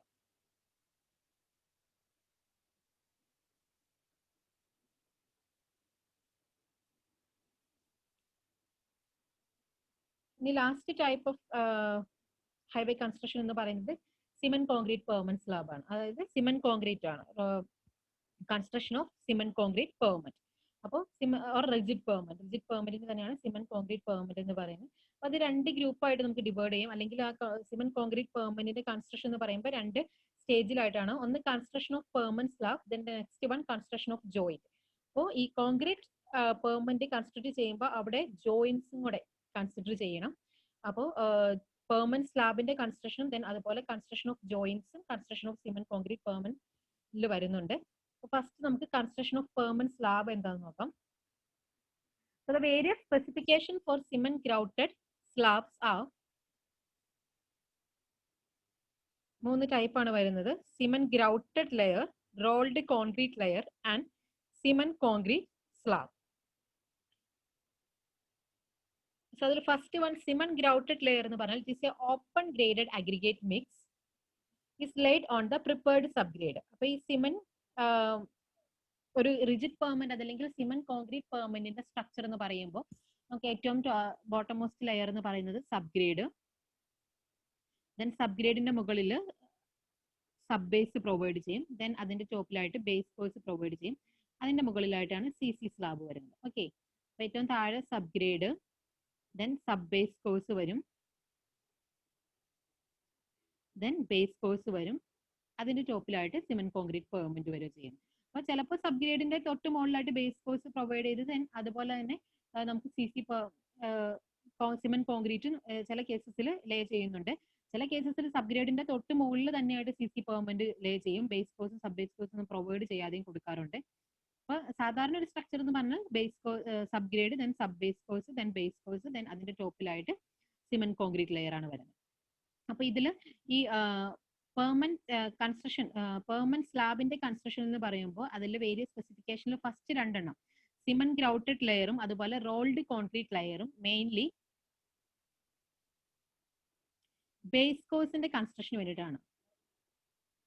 ഓക്കെ, ഇവിടെ ഒരു കറക്ഷൻ ഉണ്ട്. ഞാൻ പെർമനന്റ് സ്ട്രക്ചർ വരച്ചത് ഏറ്റവും bottom most layer subgrade, then അതിന്റെ ടോപ്പിൽ ബേസ് കോഴ്സ് ആണ് കേട്ടോ വരുന്നത്. സബ് ബേസ് കോഴ്സ് പ്രൊവൈഡ് ചെയ്യില്ല, ബേസ് കോഴ്സ്, ദെൻ അതിന്റെ ടോപ്പിലായിട്ട് concrete pavement, cement concrete pavement ആണ് വരുന്നത്. അപ്പോൾ ഇത് ഇങ്ങനെ വേണമെങ്കിൽ നമുക്ക് സ്ട്രക്ചർ പ്രൊവൈഡ് ചെയ്യാം. അതല്ലെങ്കിൽ ഈ ബേസ് കോഴ്സ് പ്രൊവൈഡ് ചെയ്യാതെ സബ്ഗ്രേഡിന് തൊട്ട് മുകളിലായിട്ട് ഡയറക്റ്റ്ലി നമുക്ക് സിമെന്റ് കോൺക്രീറ്റ് പെർമനന്റും ലേ ചെയ്യാൻ പറ്റും. അങ്ങനെയാണ് വരുന്നത് കേട്ടോ. ഓക്കെ, അപ്പൊ ഇതിൽ ഈ സിമെന്റ് ഗ്രൗട്ടഡ് ലെയറും റോൾഡ് കോൺക്രീറ്റ് ലെയർ എന്ന് പറയുന്നത് സബ്ഗ്രേഡിന്റെ തൊട്ട് മുകളിൽ, അതായത് ബേസ് കോഴ്സ് ലെയർ ആയിട്ടാണ് പ്രൊവൈഡ് ചെയ്യുന്നത്. ബേസ് കോഴ്സ് ലെയർ ആയിട്ട് പ്രൊവൈഡ് ചെയ്യുന്നതാണ് cement grouted layer and rolled concrete layer എന്ന് പറയുന്നത്. ദെൻ അതിന്റെ ടോപ്പിൽ വരുന്ന ലെയർ ആണ് സിമെന്റ് കോൺക്രീറ്റ് സ്ലാബ് എന്ന് പറയുന്നത്. Cement concrete permanent directly slabs, concrete slabs അതിന്റെ മുകളിലേക്ക് നമ്മൾ ലേ ചെയ്യുകയാണ് ചെയ്യുന്നത്. ഇതിൽ സിമെന്റ് ഗ്രൗട്ടഡ് ലെയർ എന്ന് പറയുന്നത് അത് ഓപ്പൺ ഗ്രേഡഡ് അഗ്രിഗേറ്റ് മിക്സ് ആണ്. അവിടെ യൂസ് ചെയ്യുന്ന അഗ്രിഗേറ്റിന്റെ സൈസ് എന്ന് പറയുന്നത് 18 to 25 mm സൈസിലുള്ള അഗ്രിഗേറ്റ്സ് ആയിരിക്കും യൂസ് ചെയ്യുന്നത്. And it is laid on the prepared subgrade. Then അവിടെ വരുമ്പോൾ മിക്സ് എന്ന് പറയുന്നത് ഓപ്പൺ ഗ്രേഡഡ് അഗ്രിഗേറ്റ് മിക്സ് എന്ന് പറയുമ്പോൾ കോൺക്രീറ്റിന്റെ മിക്സസ് എന്ന് പറയുമ്പോൾ എന്തൊക്കെ ഇൻഗ്രീഡിയൻസ് വരിക? Course aggregate, fine aggregate, cement and water, ഇത്രയും കാര്യങ്ങളല്ലേ വരുന്നത്. അപ്പൊ അതിൽ സിമെന്റ് സാൻഡ് റേഷ്യോ ആണ് 1:2. ഇവിടെ സിമെന്റ് ഗ്രൗട്ടഡ് ലെയറിൽ നമ്മൾ യൂസ് ചെയ്യുമ്പോൾ സിമെന്റ് സാൻഡ് റേഷ്യോ എന്ന് പറയുന്നത് 1:1.5 ഓർ 1:2.5, 1:1.5 to 1:2.5 ആ ഒരു റേഷ്യോയിലാണ് സിമെന്റ് സാൻഡ് നമ്മൾ എടുക്കുന്നത്. Then open graded aggregate mix ആണ് സിമെന്റ് ഗ്രൗട്ടഡ് ലെയറിൽ നമ്മൾ യൂസ് ചെയ്യുന്നത്. അവിടുത്തെ അഗ്രിഗേറ്റ് സൈസ് എന്ന് പറയുന്നത് 18 to 25 mm സൈസ് ആയിരിക്കും. Then this cement grouted layer is suitable for base course. ഇനി അടുത്തത് റോൾഡ് കോൺക്രീറ്റ് ലെയർ ആണ്. റോൾഡ് കോൺക്രീറ്റ് ലെയറിന് ലീൻ മിക്സ് കോൺക്രീറ്റ് ആണ് യൂസ് ചെയ്യുന്നത്. ലീൻ മിക്സ് കോൺക്രീറ്റ് ആണ് യൂസ് ചെയ്യുന്നത് and this is suitable for base course. ഇനി അതിന്റെ മുകളിൽ വരുന്നതാണ് എന്ത് സിമന്റ് കോൺക്രീറ്റ് സ്ലാബ് എന്ന് പറയുന്നത്. So cement concrete slab serves as both base and surface course. അപ്പൊ അത് ഓൾറെഡി ഞാൻ പറഞ്ഞു, ചില കേസസിൽ നമുക്ക് സബ്ഗ്രേഡിന്റെ തൊട്ട് മുകളിലായിട്ട് എന്ത് പ്രൊവൈഡ് ചെയ്യാൻ പറ്റും, directly cement concrete slab provide ചെയ്യാൻ പറ്റും. അപ്പോൾ this cement concrete slab serves as both base and surface course.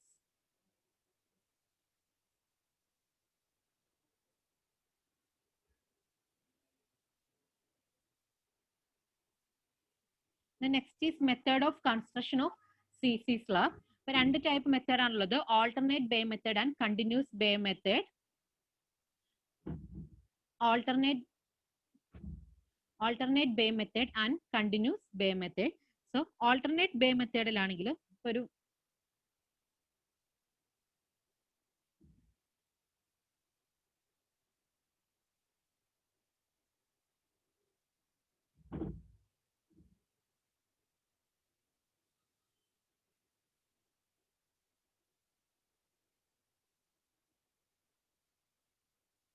ഇതൊരു സിമന്റ് കോൺക്രീറ്റ് പെർമനന്റ് ആണെങ്കിൽ ഇതിലിപ്പോ ഞാനിവിടെ ഡിഫറെന്റ് സ്ലാബ്സ് കാണിച്ചിട്ടുണ്ട്. അപ്പോൾ ഇതിൽ X Y dash Z, then X dash Y Z dash, അങ്ങനെ ഡിഫറെന്റ് കോൺക്രീറ്റ് സ്ലാബ്സ് കാണിച്ചിട്ടുണ്ട്. അപ്പോൾ ആൾട്ടർനേറ്റ് ബേ മെത്തേഡിലാണെങ്കിൽ ഫസ്റ്റ് നമ്മൾ ഇതാ ഈ ഒരു സ്ലാബ് കൺസ്ട്രക്ട് ചെയ്ത് കഴിഞ്ഞാൽ നെക്സ്റ്റ് ഇതാ ഈ ഒരു സ്ലാബ് കൺസ്ട്രക്ട് ചെയ്യും, ദെൻ തേർഡ് ഈ ഒരു സ്ലാബ് കൺസ്ട്രക്ട് ചെയ്യും. അങ്ങനെയാണ് ആൾട്ടർനേറ്റ് ബേ മെത്തേഡിൽ കൺസ്ട്രക്ഷൻ പോകുന്നത്.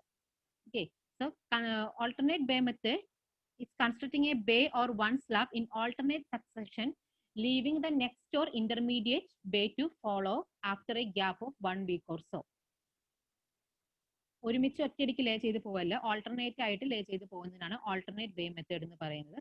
സോ ഇതിന്റെ ഒരു അഡ്വാൻറ്റേജ് എന്ന് പറഞ്ഞാൽ എളുപ്പമാണ് ലേ ചെയ്യാൻ, it is convenient to lay. Then construction ജോയിൻസും ഈസിയർ ആയിരിക്കും. ഇതിന്റെ കേസിൽ നമ്മൾ സിമന്റ് കോൺക്രീറ്റ് പെർമനന്റ് വരുമ്പോൾ അവിടെ ജോയിൻസ് വരും, ജോയിൻസിന്റെ കൺസ്ട്രക്ഷൻ വരുന്നുണ്ട്. അപ്പോൾ ഓൾട്ടർനേറ്റ് ബേ മെത്തേഡിന്റെ ഒരു അഡ്വാൻറ്റേജ് എന്ന് പറഞ്ഞാൽ അവിടെ കൺസ്ട്രക്ഷൻ ഓഫ് ജോയിന്റും ഈസിയർ ആയിരിക്കും. പിന്നെ അതിന് ഡിസഡ്വാൻറ്റേജസ് ഉണ്ട്. ഡിസഡ്വാൻറ്റേജ് എന്ന് പറഞ്ഞാൽ ഇപ്പൊ നമ്മൾ ഓരോ കളം പോലെയാണ് എന്ത് ഇത് കൺസ്ട്രക്ട് ചെയ്ത് പോകുന്നത്.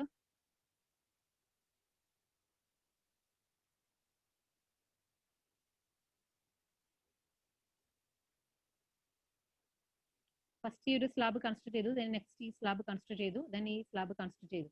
അപ്പോൾ ഇപ്പൊ റെയിനൊക്കെ ഉണ്ടായി കഴിയുമ്പോൾ എന്താണ് ഇവിടെ സബ്ഗ്രേഡിലേക്ക് വാട്ടർ ഇത് ചെയ്ത് പോകാനുള്ള ചാൻസസ് കൂടുതലായിരിക്കും. ഓൾറെഡി നമ്മൾ കൺസ്ട്രക്ട് ചെയ്തേക്കുന്ന പെർമനന്റിന്റെ താഴേക്ക്, സ്ലാബിന്റെ താഴേക്ക് വാട്ടർ ഇൻഫിൽട്രേറ്റ് ചെയ്ത് പോകാനുള്ള ചാൻസസ് കൂടുതലായിരിക്കും ഇങ്ങനെയുള്ള ഒരു കേസ് വരുമ്പോൾ.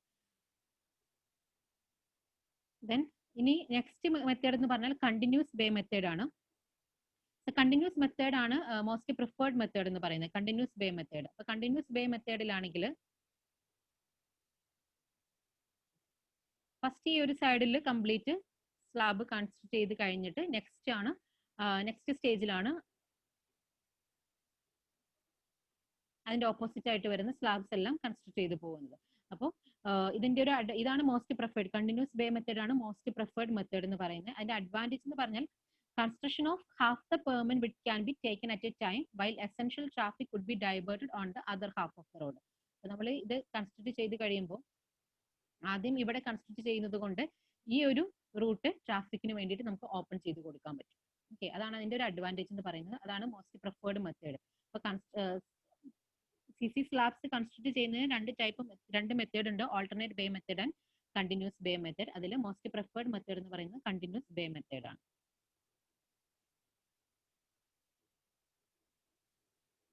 ഇത്രയാണ് അപ്പോൾ കൺസ്ട്രക്ഷൻ, പെർമനന്റ് കൺസ്ട്രക്ഷനിൽ വരുന്ന കാര്യങ്ങൾ കേട്ടോ. ഇനി നെക്സ്റ്റ് ഓക്കെ, ഇനി സിമന്റ് കോൺക്രീറ്റിന്റെ കൺസ്ട്രക്ഷനിൽ ജോയിന്റ്സിന്റെ കൺസ്ട്രക്ഷൻ കൂടെ പറയുന്നുണ്ട്, അതും കൂടെ നോക്കാം. Construction of joints in CC permanent. അപ്പോൾ ജോയിന്റ്സ് എന്തിനു വേണ്ടിയിട്ട് റോഡിൽ കൊടുക്കുന്ന കോൺക്രീറ്റ് പെർമനന്റ് കേസിൽ ജോയിന്റ്സ് പ്രൊവൈഡ് ചെയ്യുന്നത് mainly for the expansion, contraction and warping of slabs due to the variation in temperature of slab. Okay, നമ്മൾ കൺസ്ട്രക്ട് ചെയ്യുന്ന ആ ഒരു ടെമ്പറേച്ചറിനേക്കാളും വേരിയേഷൻ, ടെമ്പറേച്ചറിൽ ഓരോ സീസൺ അനുസരിച്ച് വേരിയേഷൻ വന്ന് കഴിയുമ്പോൾ അവിടെ എന്താണ് എക്സ്പാൻഡ് ചെയ്യാനും കോൺട്രാക്ട് ചെയ്യാനും സ്ലാബ് വാർപ്പ് ചെയ്ത് പോകാനുള്ള, ബെൻഡ് ചെയ്ത് പോകാനുള്ള ചാൻസസ് ഒക്കെ കൂടുതലാണ്. അപ്പോൾ അതിനെ റെസിസ്റ്റ് ചെയ്യാനായിട്ടാണ് കോൺക്രീറ്റ് പെർമനൻസിൽ ജോയിന്റ്സ് പ്രൊവൈഡ് ചെയ്യുന്നത്. Joints are provided for expansion, contraction and warping of slabs due to the variation in temperature of slabs. Mainly joints classify ചെയ്തിരിക്കുന്നത് അത് ഏത് ഡയറക്ഷനിൽ പ്ലേസ് ചെയ്യുന്നതിന്റെ ബേസിസിലാണ് ജോയിന്റ്സിനെ ക്ലാസിഫൈ ചെയ്തിരിക്കുന്നത്.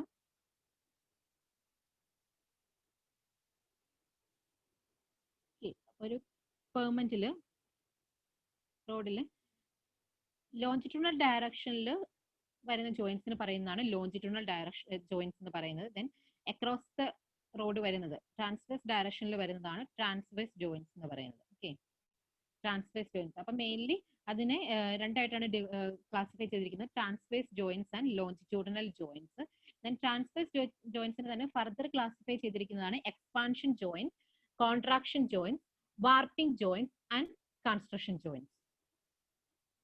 അപ്പൊ നമുക്ക് ഓരോന്ന് ഡീറ്റെയിൽ ആയിട്ട് നോക്കാം. First one expansion joint. So this expansion joints ആ പേരിൽ നിന്ന് തന്നെ നമുക്ക് അറിയാം എന്താണ്, സ്ലാബ്സിന്റെ എക്സ്പാൻഷൻ അലോ ചെയ്യുന്നതാണ് എക്സ്പാൻഷൻ ജോയിന്റ്സ് എന്ന് പറഞ്ഞാൽ. Allow expansion of the slabs due to the rise in temperature above the construction temperature. Okay, expansion joints എന്ന് പറഞ്ഞാൽ ട്രാൻസ്വേഴ്സ് ജോയിന്റ്സ് ആണ് കേട്ടോ. ട്രാൻസ്വേഴ്സ് ജോയിന്റ്സ് ആണ് റോഡിന്റെ അക്രോസ് ഡയറക്ഷൻ പ്രൊവൈഡ് ചെയ്യുന്നതാണ് ട്രാൻസ്വേഴ്സ് ജോയിന്റ്സ് എന്ന് പറയുന്നത്. ട്രാൻസ്വേഴ്സ് ഡയറക്ഷനിൽ പ്രൊവൈഡ് ചെയ്യുന്നതാണ് ട്രാൻസ്വേഴ്സ് ജോയിന്റ്സ്. അപ്പൊ എക്സ്പാൻഷൻ ജോയിന്റ്സ് നമ്മൾ എങ്ങനെയായിരിക്കും, ട്രാൻസ്വേഴ്സ് ഡയറക്ഷനിലായിരിക്കും അലൈൻമെന്റിന്റെ ട്രാൻസ്വേഴ്സ് ഡയറക്ഷനിലായിരിക്കും പ്രൊവൈഡ് ചെയ്യുന്നത്. So this allow expansion of the slab due to rise in the temperature above the construction temperature. Then അതിന്റെ സ്പെസിഫിക്കേഷൻ എന്ന് പറഞ്ഞാലും ഇത് പ്രൊവൈഡ് ചെയ്യുന്ന spacing, expansion ജോയിന്റിന്റെ spacing 50 to 60 centimeter interval for smooth interface laid in winter. അപ്പൊ winter ടൈമിൽ laid ചെയ്യുന്നതാണെങ്കിൽ 50 to 60 metre ഇന്റർവെല്ലിൽ provide ചെയ്യണം. ദെൻ സമ്മർ ടൈമിലാണെങ്കിൽ for smooth interface it is 90 to 120 meter. Then rough interface ആണെങ്കിൽ the spacing is 140 meter. അപ്പൊ അതിന്റെ സ്പേസിംഗിൽ 3 cases ആണ് മെയിൻ ആയിട്ട് പറയുന്നത്. വിന്ററിൽ സ്മൂത്ത് ഇന്റർഫേസ് ആണെങ്കിൽ it is 50 to 60 meters. Then സമ്മറിൽ സ്മൂത്ത് ഇന്റർഫേസ് ആണെങ്കിൽ 90 to 120 meter. Then rough interface ആണ് പ്രൊവൈഡ് ചെയ്യുന്നതെങ്കിൽ സ്പേസിംഗ് എന്ന് പറയുന്നത് 140 meter ആണ്. ദെൻ ഇനി ജോയിന്റ് എന്ന് പറയുമ്പോൾ ഇങ്ങനെ ഒരു സ്ലാബ് ഉണ്ട്, ദെൻ നെക്സ്റ്റ് സ്ലാബ് ഉണ്ട്. അപ്പൊ ഇതിനാണ് നമ്മൾ ജോയിന്റ് എന്ന് പറയുന്നത്. അപ്പൊ ജോയിന്റിന്റെ ഗ്യാപ്പ് വിഡ്ത്ത് എന്ന് പറയുന്നത് approximate gap width 20 to 25 mm ആണ് approximate gap width. Then next one is contraction joint. So contraction joint permit the contraction of the slab. So contraction joint നമ്മൾ പ്രൊവൈഡ് ചെയ്യുന്നത് എക്സ്പാൻഷൻ ജോയിന്റിനേക്കാളും കുറച്ചും കൂടെ ക്ലോസർ ആയിട്ടായിരിക്കും provide ചെയ്യുന്നത്. Then അൺറീഇൻഫോഴ്സ്ഡ് concrete slab ആണെങ്കിൽ spacing എന്ന് പറയുന്നത് 4.5 മീറ്റർ ആണ്. Then reinforced concrete slab of thickness 20 centimetre ആണെങ്കിൽ സ്പേസിംഗ് എന്ന് പറയുന്നത് 14 meters ആണ്.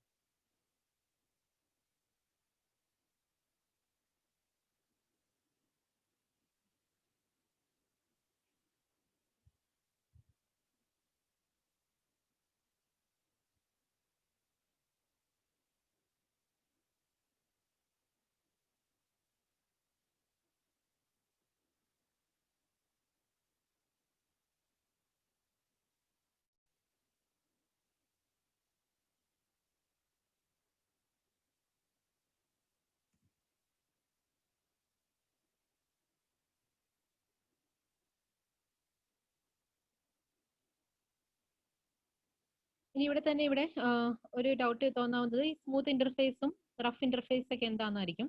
അപ്പോൾ smooth interface and rough interface എന്ന് പറയുന്നത് നമ്മൾ കോൺക്രീറ്റിൽ കോൺക്രീറ്റ് പെർമനന്റ് കൺസ്ട്രക്ട് ചെയ്യുമ്പോൾ subgrade, then base course, then അതിന്റെ ടോപ്പിലായിട്ട് കോൺക്രീറ്റ് പെർമനന്റ് ആണ് വരുന്നത്. അപ്പൊ ഈ ബേസ് കോഴ്സിനും കോൺക്രീറ്റ് സ്ലാബിനും ഇടയ്ക്കായിട്ട് കൊടുക്കുന്ന ഒരു സ്പെഷ്യൽ മെംബ്രെയിൻ പറയുന്നതാണ് ഇന്റർഫേസ് എന്ന് പറയുന്നത്. അത് സ്മൂത്ത് ഇന്റർഫേസ് ആയിട്ട് നമുക്ക് പ്രൊവൈഡ് ചെയ്യാം, റഫ് ഇന്റർഫേസ് ആയിട്ടും പ്രൊവൈഡ് ചെയ്യാം. അപ്പൊ സ്മൂത്ത് ഇന്റർഫേസ് ആണെങ്കിൽ അവിടെ ആ സ്ലാബിന്റെ മൂവ്മെന്റിന് അധികം റെസിസ്റ്റൻസ് വരുന്നുണ്ടാവില്ല. അതാണ് സ്മൂത്ത് ഇന്റർഫേസ് എന്ന് പറയുന്നത്. സ്മൂത്ത് ഇന്റർഫേസ് ആണെങ്കിൽ 50 to 60 മീറ്റർ ഇന്റർവെല്ലിൽ പ്രൊവൈഡ് ചെയ്താൽ മതി. റഫ് ഇന്റർഫേസ് വിന്ററിന്റെ കേസിൽ 50 to 60 മീറ്റർ, ദെൻ സമ്മറിന്റെ കേസിൽ 90 to 120 meter. Then rough interface ആണെങ്കിൽ 140 മീറ്റർ ഇന്റർവെല്ലിലാണ് എക്സ്പാൻഷൻ ജോയിന്റ്സ് പ്രൊവൈഡ് ചെയ്യുന്നത്. ദെൻ ഗ്യാപ്പ് വിഡ്ത്ത് ഓർത്തിരിക്കുക. എക്സ്പാൻഷൻ ജോയിന്റ് ഗ്യാപ്പ് വിഡ്ത്ത് എന്ന് പറഞ്ഞാൽ 20 to 25 mm. ഇനി എക്സ്പാൻഷൻ ജോയിന്റ്സിനേക്കാളും കുറച്ചുകൂടെ ക്ലോസർ ആയിട്ടായിരിക്കും എന്ത് പ്രൊവൈഡ് ചെയ്യുന്നത്, കോൺട്രാക്ഷൻ ജോയിൻസ് പ്രൊവൈഡ് ചെയ്യുന്നത്. ഇവിടെ തന്നെ സ്പേസ് നോക്കിയാൽ അറിയാം, മാക്സിമം 40 മീറ്റർ സ്പേസിംഗിലാണ് കോൺട്രാക്ഷൻ ജോയിൻസ് വരിക. റീഇൻഫോഴ്സ്ഡ് സി സി സ്ലാബ് ആണെങ്കിൽ 40 metre, unreinforced C C slab ആണെങ്കിൽ 4.5 മീറ്റർ. ഇനി next type joint is warping joint. Transverse ജോയിന്റിൽ തന്നെ വരുന്ന നെക്സ്റ്റ് ടൈപ്പ് ആണ് വാർപ്പിംഗ് ജോയിന്റ്. വാർപ്പിംഗ് ജോയിന്റ് എന്ന് പറയുമ്പോൾ ഈ ടെമ്പറേച്ചറിന്റെ വേരിയേഷൻ കാരണം വാർപ്പിംഗ് സ്ലാബ് ബെൻഡ് ചെയ്യാനുള്ള ചാൻസസ് കൂടുതലായിരിക്കും. സ്ലാബ് ബെൻഡ് ചെയ്യും. സോ അതിനെ റെസിസ്റ്റ് ചെയ്യാനായിട്ടാണ് വാർപ്പിംഗ് ജോയിന്റ്സ് പ്രൊവൈഡ് ചെയ്യുന്നത്. അപ്പൊ അതിനെ ഹിഞ്ചഡ് ജോയിന്റ്സ് എന്നും കൂടെ പറയും. Okay, so warping joints are provided to relieve stresses induced due to warping. It is also called hinged joints. ഇനി ഇത് കൂടാതെ ട്രാൻസ്വേഴ്സ് ജോയിന്റ്സിൽ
കേൾക്കുന്നുണ്ടോ?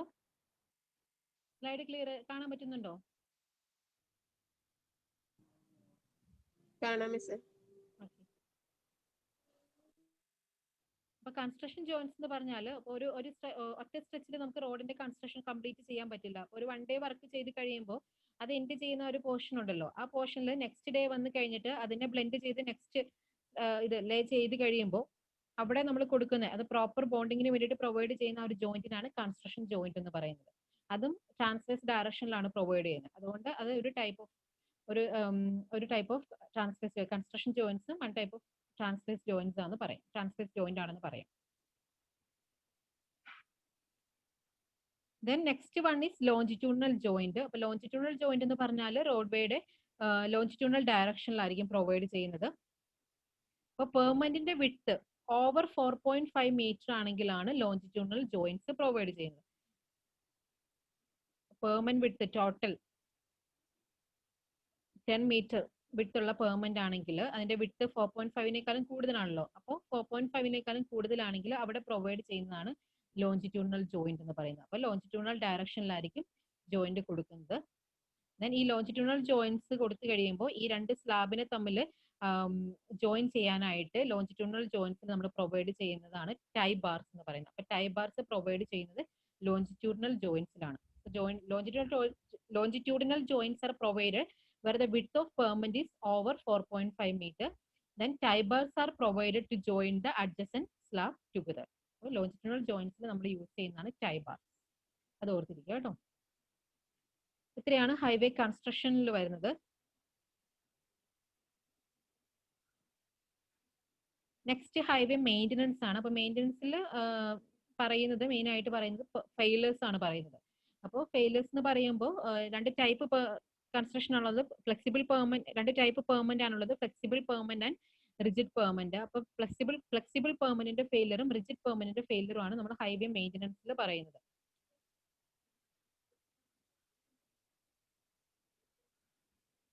So first one flexible pavement failures.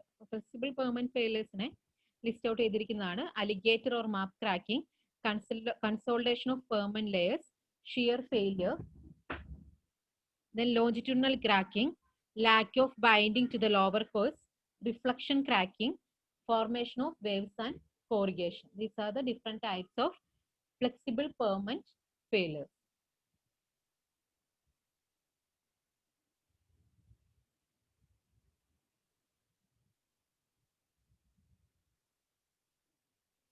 So the first one is alligator or map cracking. So this one is a common type of failure, and this is occur where repeated application of heavy wheel load cause fatigue failure. Then moisture variation ഉണ്ടാവുന്നിടത്തും selling shrinkage of permanent materials shrinkage വരുന്നിടത്തെല്ലാമാണ് ഈ alligator or map cracking വരുന്നത്.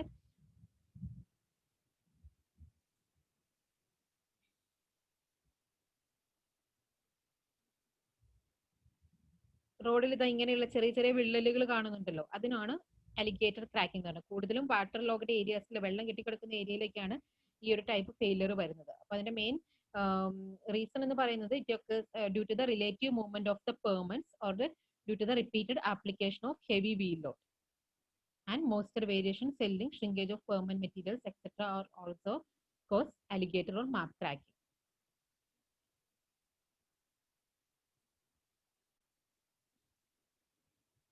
The next one, consolidation of permanent layers. So ഇതിന് റട്ട്സും കൂടെ പറയും കേട്ടോ. consolidation of permanent layers എന്ന് പറയുമ്പോൾ this is also called ruts. So this formation of ruts are mainly attributed to the consolidation of one or more layers of the permanent. ഏതെങ്കിലും ഒരു permanent ലെയറിന് consultation സംഭവിക്കുന്നത് കൊണ്ടാണ് ഈ ഒരു റട്ട് ഉണ്ടാവുന്നത്. റട്ട് എന്ന് പറഞ്ഞാൽ അതും മെയിൻ ആയിട്ട് വരുന്നത് വീൽ പാത്തിലായിരിക്കും ഈ റട്ടിങ് ഉണ്ടാവുന്നത്. അപ്പൊ ഒരു പെർമനന്റ് കൺസിഡർ ചെയ്യുവാണെങ്കിൽ ഇതാ വീല് പോകുന്ന ആ ഒരു ഏരിയയിൽ വരുന്ന ഈ ഒരു ഡിപ്രഷൻ ആണ് കൺസോൾട്ടേഷൻ ഓഫ് പെർമനന്റ് ലെയേഴ്സ്, അതല്ലെങ്കിൽ ഫോർമേഷൻ ഓഫ് റട്ട്സ് എന്ന് പറയുന്നത്. So this is mainly due to the consolidation of one or more layers of the permanent, and it is also due to the repeated application of loads along the same wheel path cause cumulative deformation resulting in consolidation, deformation or longitudinal ruts. അപ്പോൾ longitudinal ഡയറക്ഷനിൽ wheel പോകുന്ന ആ ഒരു same wheel പാത്തിലൂടെ തന്നെ wheel പോകുവാണെങ്കിൽ അവിടെ വരുന്നതാണ് റട്ട്സ് എന്ന് പറയുന്നത്, അല്ലെങ്കിൽ കൺസോൾട്ടേഷൻ ഓഫ് പെർമനന്റ് ലെയേഴ്സ് എന്ന് പറയുന്ന ഫെയിലിയർ വരുന്നത്. The next one shear failure ആണ്. So this is associated with the inherent weakness of the permanent mixtures. അപ്പൊ പെർമനന്റ് മിക്സിംഗിലുള്ള അതിന്റെ പുവർ ക്വാളിറ്റി കൊണ്ടാണ്, പെർമനന്റ് മിക്സ്റ്റേഴ്സിന്റെ പുവർ ക്വാളിറ്റി കൊണ്ടാണ് ഷിയർ ഫെയിലിയർ വരുന്നത്. Then അതിന്റെ ഒരു സ്ട്രക്ചർ എന്ന് പറഞ്ഞാൽ upheaval of permanent material by formation of fractures. അപ്പോൾ ആ ഒരു ഫ്രാക്ചർ ഉണ്ടാവുന്ന ഏരിയയിൽ പെർമനന്റ്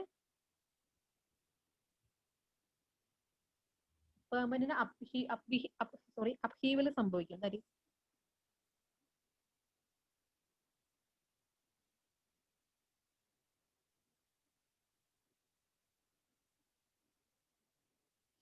ഈ ഒരു ഷേപ്പിലായിരിക്കും അവിടെ ആ ഒരു ഫെയിലിയർ കാണുന്നത്.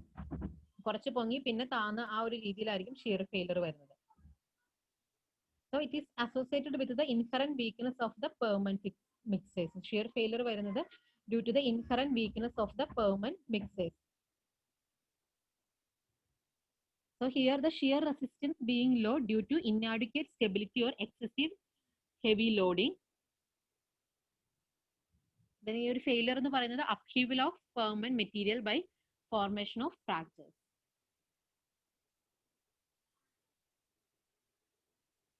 പെർമനന്റിൽ ഇവിടെ ഫ്രാക്ചർ വരും, ദെൻ ഇങ്ങനെ പെർമനന്റ് ഇങ്ങനെ പൊങ്ങി വരും. ഇതിനാണ് എന്തെന്ന് പറയുന്നത് shear failure എന്ന് പറയുന്നത്.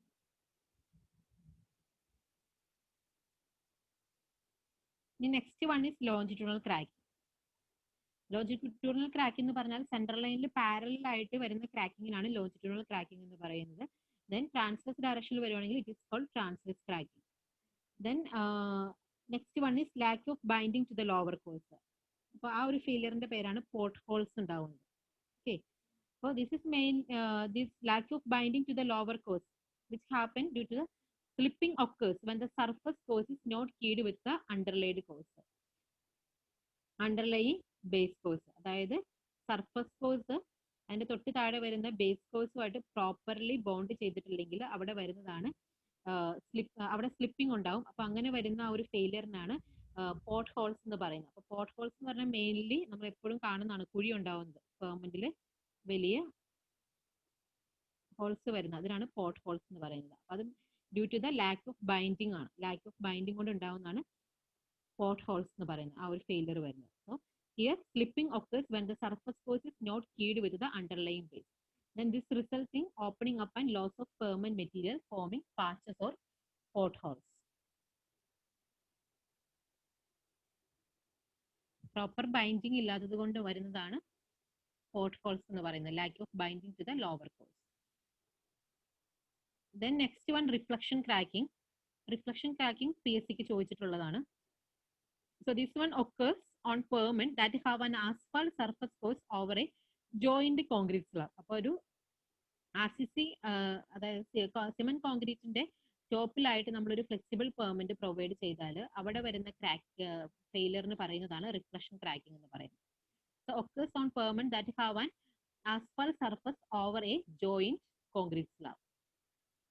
സിമന്റ് കോൺക്രീറ്റ് പെർമെന്റിന്റെ ടോപ്പിലായിട്ട് ബിറ്റുമിനസ് പെർമെന്റ് പ്രൊവൈഡ് ചെയ്താൽ അവിടെ വരുന്ന ഫെയിലിയർ ആണ് റിഫ്ലക്ഷൻ ക്രാക്കിംഗ് എന്ന് പറയുന്നത്. അപ്പൊ താഴെ കോൺക്രീറ്റ് പെർമെന്റിൽ ഉണ്ടാവുന്ന ഫെയിലിയർ അതല്ലെങ്കിൽ ക്രാക്സ് ടോപ്പിൽ ബിറ്റുമിനസ് ലെയറിലേക്കും കൂടെ റിഫ്ലക്ട് ചെയ്യും. So it is called reflection cracking. Then the next type failure is formation of waves and corrugation. So waves and corrugation എന്ന് പറഞ്ഞാൽ റോഡിൽ വേവ്സിന്റെ ഫോമിൽ അതിൽ റിപ്പിൾസിന്റെ ഫോമിൽ വരുന്നത്, ഇങ്ങനെ വരുന്ന ആ ഒരു ഫെയിലിയറിനാണ് വേവ്സ് ആൻഡ് കോറിഗേഷൻ എന്ന് പറയുന്നത്. This is the formation of ripples or waves on permanent generally perpendicular to the traffic flow. Which occurs generally perpendicular to the traffic flow. Then അത് ഉണ്ടാവുന്ന ഒരു പ്ലേസ് എന്ന് പറയുന്നത് it occurs where traffic starts and stops. Frequently traffic നിർത്തി പിന്നെ start ചെയ്യുന്ന ആ ഒരു പൊസിഷനിലാണ് ഇങ്ങനെയുള്ള ഫെയിലേഴ്സ് കണ്ടുവരുന്നത്. ഇനി ഏറ്റവും ഇമ്പോർട്ടന്റ് ആയിട്ട് PSC ക്ക് റിപ്പീറ്റഡ് ആയിട്ട് ചോദിച്ചിട്ടുള്ള ഒരു ക്വസ്റ്റ്യൻ ആണ് the failure due to the aggregate loss from the surface layer. അതിന് പറയുന്ന പേരെന്താണ്? Okay, the phenomena of aggregate loss from the surface layer. അപ്പോൾ അങ്ങനെ ആ ഒരു ടോപ്പ് ലെയറിൽ നിന്ന് സർഫസ് ലെയറിൽ നിന്ന് അഗ്രിഗേറ്റ് വിട്ടു പോകുന്ന ആ ഒരു പ്രോസസ്സിനെ പറയുന്നതാണ് ഫ്രെറ്റിംഗ്. ഫ്രെറ്റിംഗ് എന്ന് പറഞ്ഞാൽ മൈനർ ഫെയിലർ ആണ് ഫ്രെറ്റിംഗ്. അതുപോലെ തന്നെ റാവലിംഗ് എന്നും കൂടെ പറയും. റാവലിംഗ് എന്ന് പറഞ്ഞാൽ കുറച്ചുകൂടെ മേജർ ആയിട്ടുള്ള ഒരു ഫെയിലർ ആണ് റാവലിംഗ് എന്ന് പറയുന്നത്. അപ്പോൾ അഗ്രിഗേറ്റ്സ് സർഫസ് ലെയറിൽ നിന്ന് വിട്ടുപോകുന്ന ആ ഒരു ഫിനോമിനയ്ക്ക് പറയുന്നതാണ് ഫ്രെറ്റിംഗ് ഓർ റാവലിംഗ്. അത് വളരെ ഇമ്പോർട്ടന്റ് ആണ്. PSC ക്ക് റിപ്പീറ്റഡ് ആയിട്ട് ചോദിച്ചിട്ടുള്ളതാണ് ഫ്രെറ്റിംഗ് and റാവലിംഗ്, the phenomena of aggregate loss from the surface layer. ഇത്രയും കാര്യങ്ങളാണ് ഫ്ലെക്സിബിൾ പെർമനന്റിന്റെ കേസിൽ വരുന്നത്. അപ്പൊ എന്തൊക്കെയാണ് റീസൺസ്, ദെൻ എങ്ങനെയാണ് ഇത് ഫോം ചെയ്യുന്നത് എന്നുള്ള കാര്യങ്ങൾ നോക്കി വെക്കുക. മെയിൻലി ഫെയിലിയേഴ്സ് ഉണ്ടാവാനുള്ള റീസൺസ് എന്താണെന്ന് ഓർത്തിരിക്കുക. അപ്പൊ ഇതിലിപ്പോ ഈ ഒരു ഫ്ലെക്സിബിൾ പെർമനന്റ് ഫെയിലിയേഴ്സിൽ നിന്ന് കുറെ ഓപ്ഷൻസ് തന്നിട്ട് ഏത് ടൈപ്പാണ് ഫ്ലെക്സിബിൾ പെർമനന്റ് ഫെയിലിയറിൽ വരുന്ന ടൈപ്പ് ഏതാണെന്നുള്ള ക്വസ്റ്റ്യൻ ചോദിക്കാം. പിന്നെ റിഫ്ലക്ഷൻ ക്രാക്കിന്റെ ക്വസ്റ്റ്യനും അതുപോലെ ഫ്രെറ്റിംഗിന്റെ ക്വസ്റ്റ്യനും PSC ക്ക് ചോദിച്ചിട്ടുള്ളതാണ്. നെക്സ്റ്റ് റിജിഡ് പെർമനന്റ് ഫെയിലിയർ ആണ്, അതല്ലെങ്കിൽ സിമന്റ് കോൺക്രീറ്റ് പെർമനന്റ് ഫെയിലിയർ ആണ്. അപ്പോൾ അതിൽ ഡിഫറെന്റ് ടൈപ്സ് എന്ന് പറഞ്ഞാൽ scaling of cement concrete, shrinkage cracks, spalling of joints, warping cracks, mud pumping and structural cracks. Scaling of cement concrete സാധാരണ concrete സ്ട്രക്ചറിൽ വരുന്ന ഒരു ഫെയിലേഴ്സും ക്രാക്സ് ഉണ്ടാകുന്ന ക്രാക്സും അതിന്റെയൊക്കെ റീസൺസ് തന്നെയായിരിക്കും പെർമനന്റിലാണെങ്കിലും സിമന്റ് കോൺക്രീറ്റ് യൂസ് ചെയ്തിട്ടുള്ള പെർമനന്റിൽ വരുന്ന ഫെയിലേഴ്സും സെയിം തന്നെയായിരിക്കും. അപ്പൊ അതിൽ സ്കെയിലിംഗ് എന്ന് പറയുമ്പോൾ ഓവറോൾ ഡിറ്റീരിയേഷൻ ആണ്. ഓവറോൾ ഡിറ്റീരിയേഷൻ എന്ന് പറയുമ്പോൾ ആ പെർമനന്റ് ടോപ്പിൽ നിന്ന് കംപ്ലീറ്റ് ആ ഒരു മെറ്റീരിയൽ വിട്ടുപോകുന്ന ഒരു ഇതിന് പറയുന്നതാണ് സ്കെയിലിംഗ് ഓഫ് സിമന്റ് കോൺക്രീറ്റ് എന്ന് പറയുന്നത്. അപ്പൊ അതിന്റെ റീസൺസ് എന്ന് പറഞ്ഞാൽ മിക്സിന്റെ ഡെഫിഷ്യൻസി ആയിരിക്കും, അതുപോലെ എന്തെങ്കിലും ഇമ്പ്യൂരിറ്റീസ് മിക്സിൽ ഉണ്ടെങ്കിൽ അതുകൊണ്ടൊക്കെ ആയിരിക്കും മെയിൻ ആയിട്ട് സ്കെയിലിംഗ് ഉണ്ടാവുന്നത്. സ്കെയിലിംഗിന്റെ ആ ഒരു സ്കെയിലിംഗ് സംഭവിച്ചിട്ടുള്ള ഒരു പെർമനന്റ് സർഫസ് എന്ന് പറയുന്നത് റഫ് സർഫസ് ആയിരിക്കും, ദെൻ ഷാബി ഇൻ അപ്പിയറൻസ് ആയിരിക്കും. അപ്പോൾ മെറ്റീരിയലിന്റെ ആ ഒരു മിക്സിന്റെ പ്രോപ്പർ മിക്സിംഗ് അല്ലാത്തത് കൊണ്ട് ഉണ്ടാവുന്നതാണ് സ്കെയിലിംഗ് എന്ന് പറയുന്നത്. മെറ്റീരിയൽ അതിന്റെ ടോപ്പിൽ നിന്ന് വിട്ടുപോകുന്ന ഒരു ഇതിനാണ് സ്കെയിലിംഗ് എന്ന് പറയുന്നത്. ദെൻ ഷ്രിങ്കേജ് ക്രാക്സ് മെയിൻലി ഉണ്ടാവുന്നത് ക്യൂറിംഗ്, പ്രോപ്പർ ക്യൂറിംഗ് പ്രൊവൈഡ് ചെയ്യാത്തത് കൊണ്ട് ഉണ്ടാവുന്ന ഫെയിലിയർ ആണ് ഷ്രിങ്കേജ് ക്രാക്സ് എന്ന് പറയുന്നത്. ഷ്രിങ്കേജ് ക്രാക്സ് തന്നെ ലോഞ്ചിറ്റ്യൂണൽ ഡയറക്ഷനിലും ദെൻ അതുപോലെ ട്രാൻസ്വേഴ്സ് ഡയറക്ഷനിലും കാണും. ദെൻ സ്പാലിംഗ് ഓഫ് ജോയിന്റ്സ് എന്ന് പറഞ്ഞാൽ ജോയിന്റ്സിന്റെ അവിടെ വിട്ടുപോകുന്ന ആ ഒരു ഫെയിലിയറിന് പറയുന്നതാണ് സ്പാലിംഗ് ഓഫ് ജോയിന്റ്സ് എന്ന് പറയുന്നത്. ദെൻ വാർപ്പിംഗ് ക്രാക്സ് എന്ന് പറയുമ്പോൾ മെയിൻ ആയിട്ട് ടെമ്പറേച്ചറിന്റെ എഫക്റ്റ് കാരണം സ്ലാബ്സ് ബെൻഡ് ചെയ്യാനുള്ള ഒരു ചാൻസ് ഉണ്ട്. അപ്പൊ അവിടെ വരുന്ന ക്രാക്സിനാണ് വാർപ്പിംഗ് ക്രാക്സ് എന്ന് പറയുന്നത്. ദെൻ മഡ് പമ്പിംഗ് എന്ന് പറയുന്നത് ഈ ജോയിന്റ്സ് പ്രൊവൈഡ് ചെയ്യുമ്പോൾ, കോൺക്രീറ്റ് പെർമനന്റിൽ ജോയിന്റ്സ് പ്രൊവൈഡ് ചെയ്യുമ്പോൾ അവിടെ പ്രോപ്പറായിട്ട് കൺസ്ട്രക്ട് ചെയ്തില്ലെങ്കിൽ റെയിനി സീസണിൽ വാട്ടർ അതിന്റെ ഉള്ളിലേക്ക് ഇറങ്ങി ചെന്നിട്ട് അവിടെ താഴെ സബ്ഗ്രേഡ് ലെയറിലുള്ള സോയിലുമായിട്ട് മിക്സ് ചെയ്ത് ദെൻ പ്രോപ്പർ ജോയിന്റ്സ് പ്രൊവൈഡ് ചെയ്തിട്ടില്ലെങ്കിൽ വീൽ ലോഡ് ഇതിൽ ആക്ട് ചെയ്യുമ്പോൾ ഇവിടെ വീല് വന്ന് ദെൻ നെക്സ്റ്റ് ഇതിലേക്ക് ജോയിന്റിൽ നിന്ന് നെക്സ്റ്റ് സ്ലാബിലേക്ക് വെഹിക്കിൾ മൂവ് ചെയ്ത് കഴിയുമ്പോൾ ഇവിടെ ഒരു മൂവ്മെന്റ് ഉണ്ടാവും. ഈ പ്രോപ്പർ ജോയിന്റ് പ്രൊവൈഡ് ചെയ്തിട്ടില്ലെങ്കിൽ ഈ സ്ലാബ്സ് തമ്മിലൊരു മൂവ്മെന്റ് ഉണ്ടാവും. അപ്പൊ അങ്ങനെ വരുമ്പോൾ താഴെ സബ്ഗ്രേഡിൽ നിന്ന് ആ ഒരു സ്ലറി, വാട്ടറും സോയിലും കൂടെ ചേർന്നിട്ടുള്ള സ്ലറി മുകളിൽ പെർമനന്റ് സർഫസിലേക്ക് എജക്ട് ചെയ്ത് വരാനുള്ള ചാൻസസ് ഉണ്ട്. അപ്പൊ അങ്ങനെയുള്ള ഫെയിലിയേഴ്സിന് പറയുന്നതാണ് മഡ് പമ്പിംഗ് എന്ന് പറയുന്നത്. So it is recognized where soil slurry ejects out through the joints and cracks of CC permanent caused during downward movement of slab under heavy wheel loads. Wheel loads act ചെയ്യുമ്പോൾ joints proper joints provide ചെയ്തിട്ടില്ലെങ്കിൽ, അതുപോലെ തന്നെ rainy സീസൺസിൽ വെള്ളം താഴെ subgrade ലെയറിലേക്ക് ചെന്ന് കഴിഞ്ഞിട്ട് then wheel load ഇതിൽ act ചെയ്ത് കഴിയുമ്പോൾ ഒരു സ്ലാബിൽ നിന്ന് നെക്സ്റ്റ് സ്ലാബിലേക്ക് വെഹിക്കിൾ മൂവ് ചെയ്ത് കഴിയുമ്പോൾ ഈ സ്ലാബിന് ഒരു മൂവ്മെന്റ് ഉണ്ടാവും. അപ്പോൾ താഴെ നിന്ന് ഈ വെള്ളം താഴെ ഈ റെയിൻ വാട്ടർ താഴേക്ക് ചെന്നിട്ട് അവിടെ സബ്ഗ്രേഡിലുള്ള സോയിൽ ആയി ചേർന്നിട്ട് സോയിൽ സ്ലറി ഫോം ചെയ്യും. അപ്പൊ ഈ ഇതിന്റെ ആ ഒരു മൂവ്മെന്റ് കാരണം, സ്ലാബിന്റെ റിലേറ്റീവ് മൂവ്മെന്റ് കാരണം ഈ സ്ലറി മുകളിൽ സ്ലാബിലേക്ക് കോൺക്രീറ്റ് പെർമനന്റിലേക്ക് എജക്ട് ചെയ്ത് വരും. അപ്പൊ ആ ഒരു ഫെയിലിയറിനാണ് മഡ് പമ്പിംഗ് എന്ന് പറയുന്നത്. ആൻഡ് സ്ട്രക്ചറൽ ക്രാക്സ് മെയിൻ ആയിട്ട് മിക്സിംഗ് പ്രോപ്പർ അല്ലാത്തതും ക്യൂറിംഗ് പ്രോപ്പർ അല്ലാത്തതും കാരണം റോഡിൽ ഉണ്ടാകുന്ന ആ ക്രാക്സിനാണ് സ്ട്രക്ചറൽ ക്രാക്കിംഗ് എന്ന് പറയുന്നത്. ഡിഫറെന്റ് ടൈപ്സ് ഉണ്ട്. ഡ്യൂറബിലിറ്റി ക്രാക്കിംഗ് ഉണ്ട്. ദെൻ കോർണറിൽ വരുന്നത് ഡി ക്രാക്കിംഗ് എന്ന് പറയും, ഡ്യൂറബിലിറ്റി ക്രാക്കിംഗ്. അതങ്ങനെ ഓരോ ഷേപ്പിനനുസരിച്ച് നെയിം ചെയ്യാറുണ്ട്. ഇത്രയാണ് ഹൈവേ കൺസ്ട്രക്ഷൻ ആൻഡ് മെയിൻ്റനൻസ് ടോപ്പിക്കിൽ വരുന്നത്. ഇനി ഒരു ഹൈവേ ഡ്രൈനേജ് എന്തെന്ന് അങ്ങോട്ട് നോക്കാം. ഹൈവേ ഡ്രൈനേജ് എന്ന് പറഞ്ഞാൽ it's the process of removing and controlling excess surface and subgrade soil water within the right of way. അപ്പോൾ റോഡിൽ നിന്ന് വെള്ളം പ്രോപ്പറായിട്ട് ഡ്രൈനേജ് ചെയ്ത് കളയാൻ വേണ്ടി നമ്മൾ റോഡ് കൺസ്ട്രക്ഷൻ ചെയ്യുന്ന റോഡ് പെർമനന്റ് സർഫസിൽ നിന്ന് പ്രോപ്പറായിട്ട് വാട്ടർ റിമൂവ് ചെയ്യാനായിട്ട് കൊടുക്കുന്ന ഒരു മെത്തേഡാണ് ആ ഒരു കൺസ്ട്രക്ഷൻ ആണ് ഹൈവേ ഡ്രൈനേജ് എന്ന് പറയുന്നത്. അപ്പൊ ഹൈവേ ഡ്രൈനേജ് തന്നെ രണ്ട് രീതിയിൽ പ്രൊവൈഡ് ചെയ്യാറുണ്ട്. സർഫസ് ഡ്രൈനേജും കൊടുക്കാറുണ്ട്, സബ് സർഫസ് ഡ്രൈനേജും പ്രൊവൈഡ് ചെയ്യാറുണ്ട്. അപ്പൊ സർഫസ് ഡ്രൈനേജ് എന്ന് പറഞ്ഞാൽ ടോപ്പിൽ നിന്ന്, സർഫസ് ലെയറിൽ നിന്ന്, ഏറ്റവും ടോപ്പ് മോസ്റ്റ് ലെയറിൽ നിന്ന് സർഫസ് വാട്ടർ റിമൂവ് ചെയ്യുന്നതിനാണ് സർഫസ് ഡ്രൈനേജ് എന്ന് പറയുന്നത്. ദെൻ സബ്ഗ്രേഡിൽ നിന്ന് വാട്ടർ റിമൂവ് ചെയ്യുന്നതിനാണ് സബ് സർഫസ് ഡ്രൈനേജ് എന്ന് പറയുന്നത്. അപ്പൊ സർഫസിലാണ് വാട്ടർ റിമൂവ് ചെയ്യുന്നതെങ്കിൽ നമ്മൾ മെയിൻ ആയിട്ട് ഡ്രൈനേജ് സൈഡിൽ ലോഞ്ചിറ്റ്യൂണൽ ഡ്രൈൻസ് പ്രൊവൈഡ് ചെയ്യുകയാണ് ചെയ്യുന്നത്. പ്രോപ്പർ ക്രോസ് സ്ലോപ്പ് പ്രൊവൈഡ് ചെയ്യും. ദെൻ ആ ക്രോസ് സ്ലോപ്പ് പ്രൊവൈഡ് ചെയ്ത് അതുപോലെ ലോഞ്ചിറ്റ്യൂണൽ ഡ്രൈൻസ് പ്രൊവൈഡ് ചെയ്യും. ദെൻ സബ്ഗ്രേഡിലാണെങ്കിൽ അവിടെ പൈപ്സ് പ്രൊവൈഡ് ചെയ്യുകയാണ് ചെയ്യുന്നത്. ലാറ്ററൽ പൈപ്സ് പ്രൊവൈഡ് ചെയ്യും സബ്ഗ്രേഡ് വാട്ടർ റിമൂവ് ചെയ്യാനായിട്ട്. ഹൈവേ ഡ്രൈനേജ് എന്ന് പറയുന്നത് it's the process of removing and controlling excess surface and subgrade soil water within the right of way. രണ്ട് ടൈപ്പിലാണ് കൊടുക്കുന്നത്, surface drainage and sub surface drainage. Surface drainage is the removal of surface water. Then sub surface drainage എന്ന് പറയുന്നത് is the removal of subgrade water.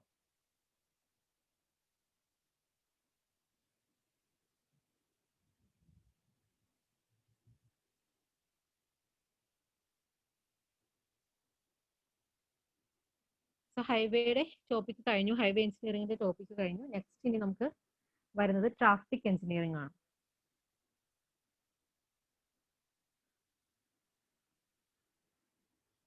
ഇത്രയും പറഞ്ഞതിൽ എന്തെങ്കിലും doubt ഉണ്ടെങ്കിൽ ഒന്ന് ചോദിച്ചോളൂ കേട്ടോ. ഈ ഹൈവേയുടെ പോർഷനിൽ എന്തെങ്കിലും ഡൗട്ട് ഉണ്ടെങ്കിൽ ചോദിച്ചോളൂ.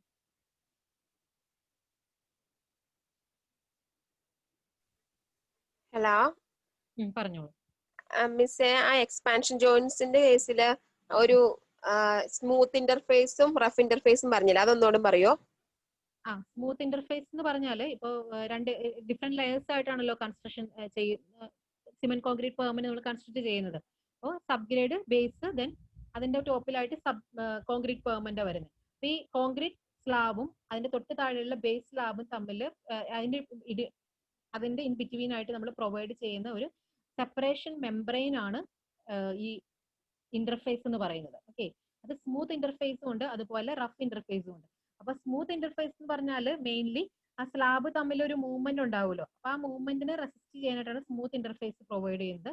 ദെൻ റഫ് ഇന്റർഫേസ് എന്ന് പറഞ്ഞാൽ അവിടെ ലോഡ് കൊണ്ട് ഉണ്ടാവുന്ന സ്ട്രെസ്സസിനെ റിഡ്യൂസ് ചെയ്യാനായിട്ടാണ് റഫ് ഇന്റർഫേസ് പ്രൊവൈഡ് ചെയ്യുന്നത്. ക്ലിയർ ആണോ?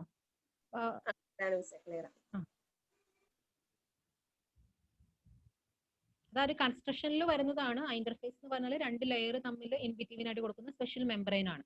സ്മൂത്തും ഉണ്ട്, അത് റഫും ഉണ്ട്. അപ്പൊ സ്മൂത്തിന്റെ കേസിലാണെങ്കിൽ ഇത്രയാണ് ജോയിന്റിന്റെ സ്പേസിംഗ് എന്ന് ഓർത്തിരിക്കുക. അതാണ് മെയിൻ കാര്യം ഇവിടെ വരുന്നത്. നെക്സ്റ്റ് ഇനി ട്രാഫിക് ഇനി ഉണ്ടോ, ഡൗട്ട് ഉണ്ടോ? പിന്നെ മിസ്സേ, ഈ ഫ്രെട്ടിങ് തന്നെയാണോ മിസ്സേ സ്കാരിഫൈങ്? സ്കാരിഫൈങ് ഞാൻ കേട്ടിട്ടില്ലല്ലോ. ഒരു question, loosening of top surface of a road by mechanical or other means, അതിന്റെ ആൻസർ സ്കാരിഫൈങ് ആയിരുന്നു. ഫ്രെട്ടിങ് അപ്പൊ ഓപ്ഷനിൽ ഇല്ലായിരുന്നു. ലോസ് ഓഫ് അഗ്രിഗേറ്റ്സ് ആണോ ചോദിച്ചേ? Loosening of the top surface of a road by mechanical or other means എന്നായിരുന്നു question. Okay, ഇത് top സർഫസിന്റെ ലൂസനിങ് എന്ന് പറഞ്ഞാൽ ഈ ഫ്രെട്ടിങ് എന്ന് പറയുന്നത് മെയിൻ ആയിട്ട് അഗ്രിഗേറ്റ്സ് വിട്ടു പോകുന്നതാണ്. ബിറ്റുമിനും അഗ്രിഗേറ്റും തമ്മിൽ വിട്ടിട്ട് ഇങ്ങനെ അഗ്രിഗേറ്റ് ഇങ്ങനെ ആ ഒരു ചെറിയ ചെറിയ കല്ലുകളായിട്ട് കിടക്കൂല്ലോ, റോഡിന്റെ ടോപ്പിൽ കിടക്കുന്ന കണ്ടിട്ടില്ലേ, തരി പോലെ കിടക്കുന്നത്, അതിനാണ് ഫ്രെട്ടിങ് എന്ന് പറയുന്നത്, അല്ലെങ്കിൽ റാവലിംഗ് എന്ന് പറയുന്നത്. സ്കാരിഫൈങ് എന്ന് ഞാനൊരു ഫെയിലർ കേട്ടിട്ടില്ല കേട്ടോ, ഞാൻ നോക്കിയിട്ട് പറയാം. സ്കാരിഫൈങ് അല്ലേ? സ്കാരിഫൈങ് അതെന്താന്ന് പറയാം.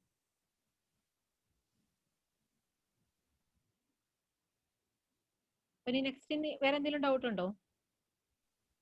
ഇല്ല മിസ്സേ. എന്നാ ട്രാഫിക് എഞ്ചിനീയറിംഗ് സ്റ്റാർട്ട് ചെയ്താലോ? Okay.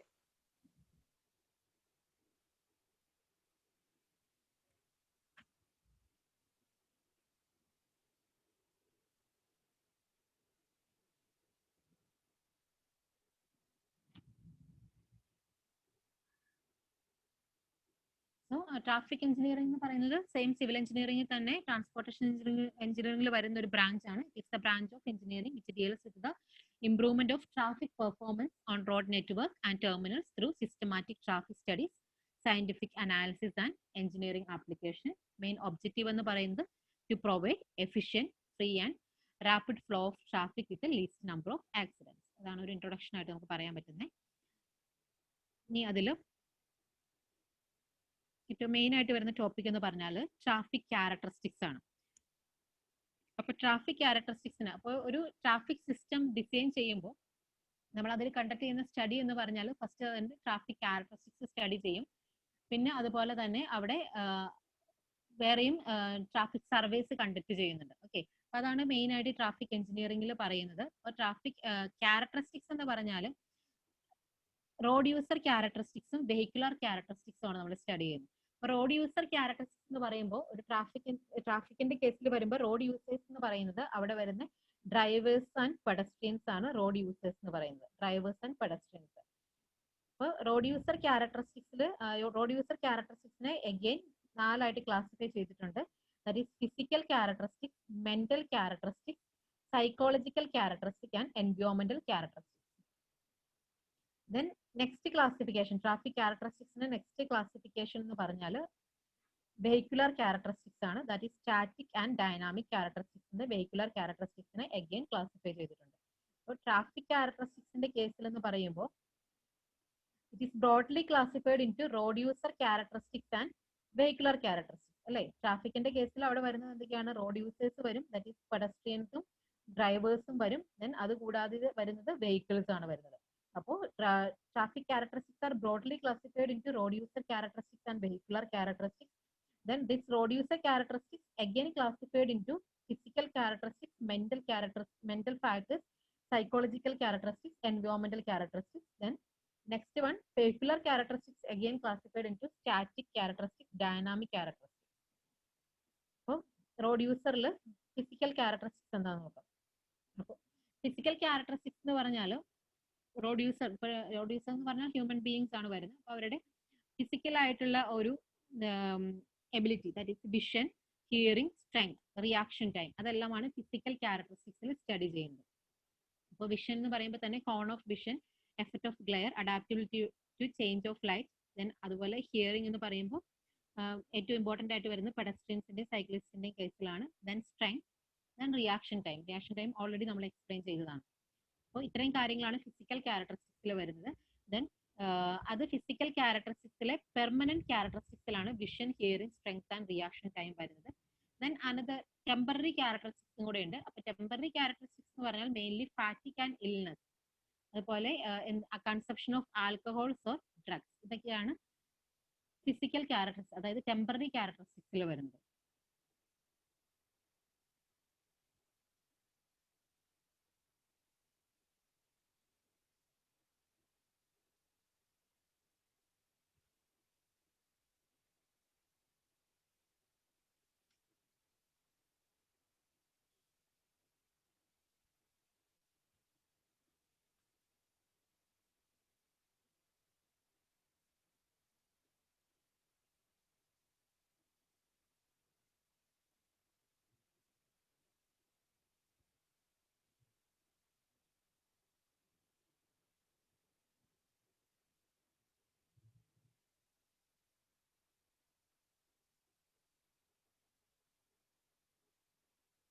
Then next one mental factors ആണ്. മെന്റൽ ഫാക്ടേഴ്സ് എന്ന് പറയുമ്പോൾ റോഡ് യൂസേഴ്സിന്റെ knowledge, skill, intelligence, experience and literacy.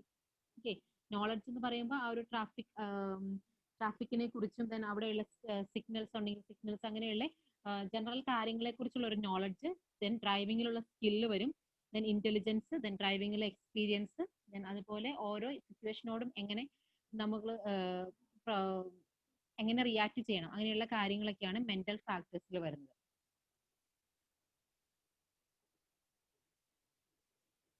Mental factors എന്ന് പറയുമ്പോൾ knowledge, skill, intelligence, experience and literacy of road users. Then psychological ഫാക്ടേഴ്സിൽ വരുന്നത് attentiveness, fear and anger, superstition, impatience, general attitudes towards traffic rules and regulation, then maturity, etc. comes under psychological factors.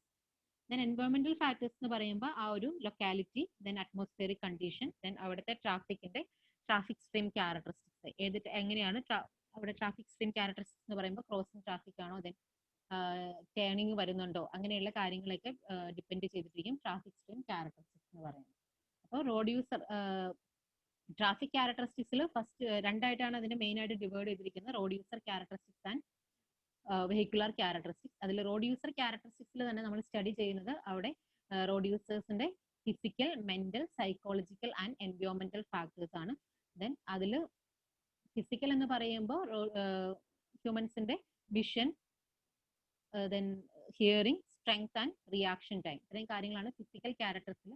അത് permanent ആണ്, അതുകൊണ്ട് നമുക്ക് permanent characteristics എന്ന് പറയും.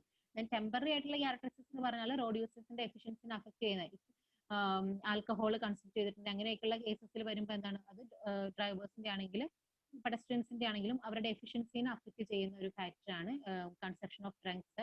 അതുപോലെ എന്തെങ്കിലും ഇൽനെസ് ഉണ്ടെങ്കിലോ അങ്ങനെയൊക്കെ വന്നു കഴിഞ്ഞാലും അതും എഫിഷ്യൻസിനെ അഫക്ട് ചെയ്യും. അപ്പൊ അങ്ങനെയുള്ള കാര്യങ്ങൾ ടെമ്പററി ക്യാരക്ടറിസ്റ്റിക്സിലാണ് വരുന്നത്. പിന്നെ മെന്റൽ ക്യാരക്ടറിസ്റ്റിക്സ് എന്ന് പറയുമ്പോൾ mainly knowledge, skill, then experience etc. comes under mental characteristics. Then psychological characteristics എന്ന് പറയുമ്പോൾ ഒരു സിറ്റുവേഷൻ വന്നു കഴിയുമ്പോൾ അതിനോട് എങ്ങനെ റിയാക്ട് ചെയ്യുന്നു. അപ്പോൾ attentiveness, fear and anger, superstition, impatience, general attitude towards traffic rules and regulations, then maturity of driver etc. comes under psychological factors. Then environmental factors എന്ന് പറയുമ്പോൾ ആ ലൊക്കാലിറ്റിയുടെ ആ ഒരു റോഡിന്റെ ഫാക്ടേഴ്സ് ആണ് വരുന്നത്. അവിടുത്തെ അറ്റ്മോസ്ഫിയറിക് കണ്ടീഷൻ, ലൊക്കാലിറ്റി, ദെൻ ഏത് ടൈപ്പ് ഏത് ട്രാഫിക് സ്ട്രീം ക്യാരക്ടറിസ്റ്റിക്സ് ആണ് അവിടെ, മെർജിങ് ആണോ വരുന്നത്, ഡൈവേർജിങ് ആണോ വരുന്നത്, ക്രോസിംഗ് വരുന്നുണ്ട്, അങ്ങനെയുള്ളതൊക്കെയാണ് മെയിൻ ആയിട്ട് എൻവയോൺമെന്റൽ ഫാക്ടേഴ്സിൽ വരുന്നത്. ഇനി നെക്സ്റ്റ് വൺ വെഹിക്കുലർ ക്യാരക്ടറിസ്റ്റിക്സ് ആണ്. വെഹിക്കുലർ ക്യാരക്ടറിസ്റ്റിക്സ് എന്ന് പറയുമ്പോൾ വെഹിക്കിളിന്റെ ഫീച്ചേഴ്സ് ആണ് വരുന്നത്. അപ്പൊ അതിൽ തന്നെ സ്റ്റാറ്റിക് ഉണ്ട്, ഡൈനാമിക് ക്യാരക്ടറിസ്റ്റിക്സ് ഉണ്ട്. സ്റ്റാറ്റിക് ക്യാരക്ടറിസ്റ്റിക്സ് എന്ന് പറഞ്ഞാൽ വെഹിക്കിളിന്റെ size, height of headlight, height of driver seat, then weight, turning angle, ഇങ്ങനെയുള്ള കാര്യങ്ങളാണ് സ്റ്റാറ്റിക് ക്യാരക്ടറിസ്റ്റിക്സിൽ വരുന്നത്.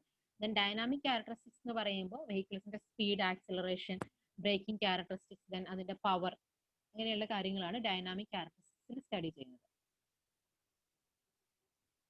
നെക്സ്റ്റ് വരുന്നത് ട്രാഫിക് സ്റ്റഡീസ് ആണ്. ട്രാഫിക് സ്റ്റഡീസ് എന്ന് പറയുമ്പോൾ consist of traffic volume study, speed studies, origin and destination studies, traffic flow characteristics, traffic capacity studies, parking studies, accident studies of traffic flow. ഇത്രയും കാര്യങ്ങളാണ് ഒരു ട്രാഫിക് സിസ്റ്റം നമ്മൾ design ചെയ്യാനാണെങ്കിൽ implement ചെയ്യുന്നതിന് മുമ്പായിട്ട് നമ്മൾ കണ്ടക്ട് ചെയ്യുന്ന സർവേസ് അല്ലെങ്കിൽ സ്റ്റഡീസ് എന്ന് പറയുന്നത് ട്രാഫിക് വോളിയം സ്റ്റഡീസ് കണ്ടക്ട് ചെയ്യും, speed studies, origin and destination studies, traffic flow characteristics study ചെയ്യും, capacity studies, parking studies and accident studies. So first one is traffic volume study. ഇതിൽ ആദ്യം തന്നെ എന്താണ് ട്രാഫിക് വോളിയം എന്ന് നോക്കാം. Traffic volume is the number of vehicles crossing a section of road per unit time at any selected period. Okay. Traffic volume എന്ന് പറഞ്ഞാൽ it is the number of vehicles crossing a section of road per unit time at any selected period. അപ്പൊ അതിന്റെ unit എന്ന് പറയുന്നത് എന്തായിരിക്കും? ാണ് നോക്കുക, vehicles per hour. Then PCU per hour എന്ന് പറയുന്ന ഒരു യൂണിറ്റ് കൂടെ ഉണ്ട്. അപ്പൊ PCU എന്ന് പറഞ്ഞാൽ പാസഞ്ചർ കാർ യൂണിറ്റ് ആണ്. അത് മെയിൻ ആയിട്ട് നമ്മുടെ ഇന്ത്യൻ കണ്ടീഷനിൽ, ഡെവലപ്പിംഗ് കൺട്രീസിന്റെ കേസിലാണെങ്കിൽ നമ്മുടെ ട്രാഫിക് കണ്ടീഷൻ എന്ന് പറയുന്നത് മിക്സഡ് ട്രാഫിക് ഫ്ലോ ആയിരിക്കും, അതല്ലെങ്കിൽ ഹെട്രോജീനിയസ് ട്രാഫിക് കണ്ടീഷൻ എന്ന് പറയും. ഇപ്പൊ രണ്ട് ടൈപ്പ് ട്രാഫിക് കണ്ടീഷൻ ആണുള്ളത്. There is homogeneous traffic condition and heterogeneous traffic condition. ഇതിൽ ഹോമോജീനിയസ് ട്രാഫിക് കണ്ടീഷൻ എന്ന് പറഞ്ഞാൽ ആ ഒരു ട്രാഫിക്കിന്റെ കേസിൽ almost same type of vehicles ആയിരിക്കും ആ ഒരു റോഡിലൂടെ പോകുന്നത്. അതാണ് ഹോമോജീനിയസ് ട്രാഫിക് കണ്ടീഷൻ എന്ന് പറയുന്നത്. ദെൻ ഹെട്രോജീനിയസ് ട്രാഫിക് കണ്ടീഷൻ എന്ന് പറഞ്ഞാൽ മിക്സഡ് ടൈപ്പ് വെഹിക്കിൾസ് പോകും. അത് വൈഡ് വെറൈറ്റി ഓഫ് വെഹിക്കിൾസ് ആയിരിക്കും റോഡിലൂടെ പോകുന്നത്. അപ്പൊ നമ്മുടെ ഇന്ത്യൻ കണ്ടീഷനിൽ അല്ലെങ്കിൽ ഡെവലപ്പിംഗ് കൺട്രീസിന്റെ കേസിലാണെങ്കിൽ മിക്സഡ് ട്രാഫിക് ഫ്ലോ ആണ്. അപ്പൊ മിക്സഡ് ട്രാഫിക് ഫ്ലോ വരുമ്പോൾ അവിടെ ഒരു ട്രാഫിക് സിസ്റ്റം നമുക്ക് ഡിസൈൻ ചെയ്യണമെങ്കിൽ അവിടെ ട്രാഫിക് വോളിയം സ്റ്റഡി കണ്ടക്ട് ചെയ്യുമ്പോൾ ജസ്റ്റ് വെഹിക്കിൾസ് പെർ അവർ വെച്ചിട്ട് നമുക്ക് ഡിസൈൻ ചെയ്ത് കഴിഞ്ഞാൽ അതൊരു ആ ഒരു ഡിസൈൻ എക്കണോമിക്കൽ അത് അല്ലെങ്കിൽ ആ ഒരു ഡിസൈൻ ഫ്ലോപ്പ് ആയിരിക്കും. കാരണം നമ്മളിപ്പോൾ ഒരു ഡിസൈൻ ചെയ്യുന്ന സമയത്ത് അല്ലെങ്കിൽ നമ്മളൊരു സർവേ കണ്ടക്ട് ചെയ്യുന്ന സമയത്ത് അവിടെ വരുന്ന വെഹിക്കിൾസ് എന്ന് പറയുന്നത് ചിലപ്പോൾ കാർസ്, അതായത് ഒരു മിക്സഡ് ട്രാഫിക് ഫ്ലോ കണ്ടീഷൻ എന്ന് പറയുമ്പോൾ അവിടെ സെയിം റോഡ് വേയിലൂടെ ബസ്സസ് പോകും, കാർസ് പോകും, മോട്ടോർ വെഹിക്കിൾ പോകും. അങ്ങനെ ഓരോന്നിനും സെപ്പറേറ്റ് പാത്ത് ആയിരിക്കില്ല. ഇപ്പൊ എക്സ്ക്ലൂസീവ് ബസ് ലൈൻസ് അതോ അല്ലെങ്കിൽ കാറ് പോകാനായിട്ട് ഒരു പാത്ത് വേ, പിന്നെ മോട്ടോർ സൈക്കിളിന് വേണ്ടിയിട്ട് ഒരു സെപ്പറേറ്റ് വേ, അങ്ങനെ ഒരു കേസ് ആയിരിക്കില്ല മിക്സഡ് ട്രാഫിക് ഫ്ലോയുടെ കണ്ടീഷനിൽ. ഒരു റോഡ് വേയിലൂടെ തന്നെ ഡിഫറെന്റ് ക്ലാസസ് ഓഫ് വെഹിക്കിൾസ് പോകുന്നുണ്ടാവും. ഈ ഡിഫറെന്റ് ക്ലാസസ് ഓഫ് വെഹിക്കിൾസ് പോകുമ്പോൾ നമ്മൾ ആ ഒരു സ്റ്റഡി ചെയ്യുന്ന ടൈമിൽ പോകുന്ന വെഹിക്കിൾ ആയിരിക്കില്ല പിന്നെ നമ്മൾ ആ ഒരു സിസ്റ്റം ഇംപ്ലിമെന്റ് ചെയ്ത് കഴിയുമ്പോൾ അവിടെ വരുന്ന വെഹിക്കിൾസിന്റെ ക്ലാസസ് എന്ന് പറഞ്ഞാൽ അവിടെ ഡിഫറെന്റ് ആയിരിക്കും. ഇപ്പോൾ നമ്മൾ സ്റ്റഡി ചെയ്യുമ്പോൾ അവിടെ 10 നമ്പർ ഓഫ് ബസ്സസ് വന്നു. അപ്പൊ ആ 10 നമ്പർ ഓഫ് ബസ്സസ് വെച്ചിട്ട് നമ്മൾ ഡിസൈൻ ചെയ്തു. പിന്നെ നോക്കുമ്പോൾ അവിടെ എന്താണ് 10 നമ്പർ ഓഫ് ബസ്സസിന് പകരം വേറെ ഏതെങ്കിലും ടൈപ്പ് വെഹിക്കിൾ ആണ് വരുന്നതെങ്കിൽ ആ ഒരു വെഹിക്കിളിനെ അക്കോമഡേറ്റ് ചെയ്യാനുള്ള ആ ഒരു കപ്പാസിറ്റി ആ റോഡ് വേക്ക് ഉണ്ടായിരിക്കില്ല. അപ്പൊ അങ്ങനെയുള്ള കേസിൽ വെഹിക്കിൾ പെർ അവറിൽ നമുക്ക് കാൽക്കുലേഷൻ ചെയ്യുന്നത് മിസ്റ്റേക്ക് വരും. അതുകൊണ്ട് നമ്മൾ എന്ത് ചെയ്യുന്നത് വെച്ചാൽ മിക്സഡ് ട്രാഫിക് ഫ്ലോയുടെ കേസിലാണെങ്കിൽ വെഹിക്കിൾസിനെ, ഓരോ ടൈപ്പ് വെഹിക്കിളിനെ അതിന്റെ പാസഞ്ചർ കാർ യൂണിറ്റിലേക്ക് കൺവേർട്ട് ചെയ്യും. അപ്പൊ പാസഞ്ചർ കാർ യൂണിറ്റ് എന്ന് പറഞ്ഞാൽ ഒരു ഇക്വലന്റ് യൂണിറ്റ് ആണ്. ഇൻ കേസ് ബസ് ആണെങ്കിൽ ബസ്സിന്റെ പാസഞ്ചർ കാർ യൂണിറ്റ് എന്ന് പറയുന്നത് 3 ആണ്. അതായത് ഒരു പാസഞ്ചർ കാറിന്റെ ആ ഒരു ഇതിലേക്ക് നമ്മൾ അതിനെ കൺവേർട്ട് ചെയ്യും. അപ്പൊ ബസ്സിന്റെ പാസഞ്ചർ കാർ യൂണിറ്റ് എന്ന് പറയുന്നത് 3 ആണ്.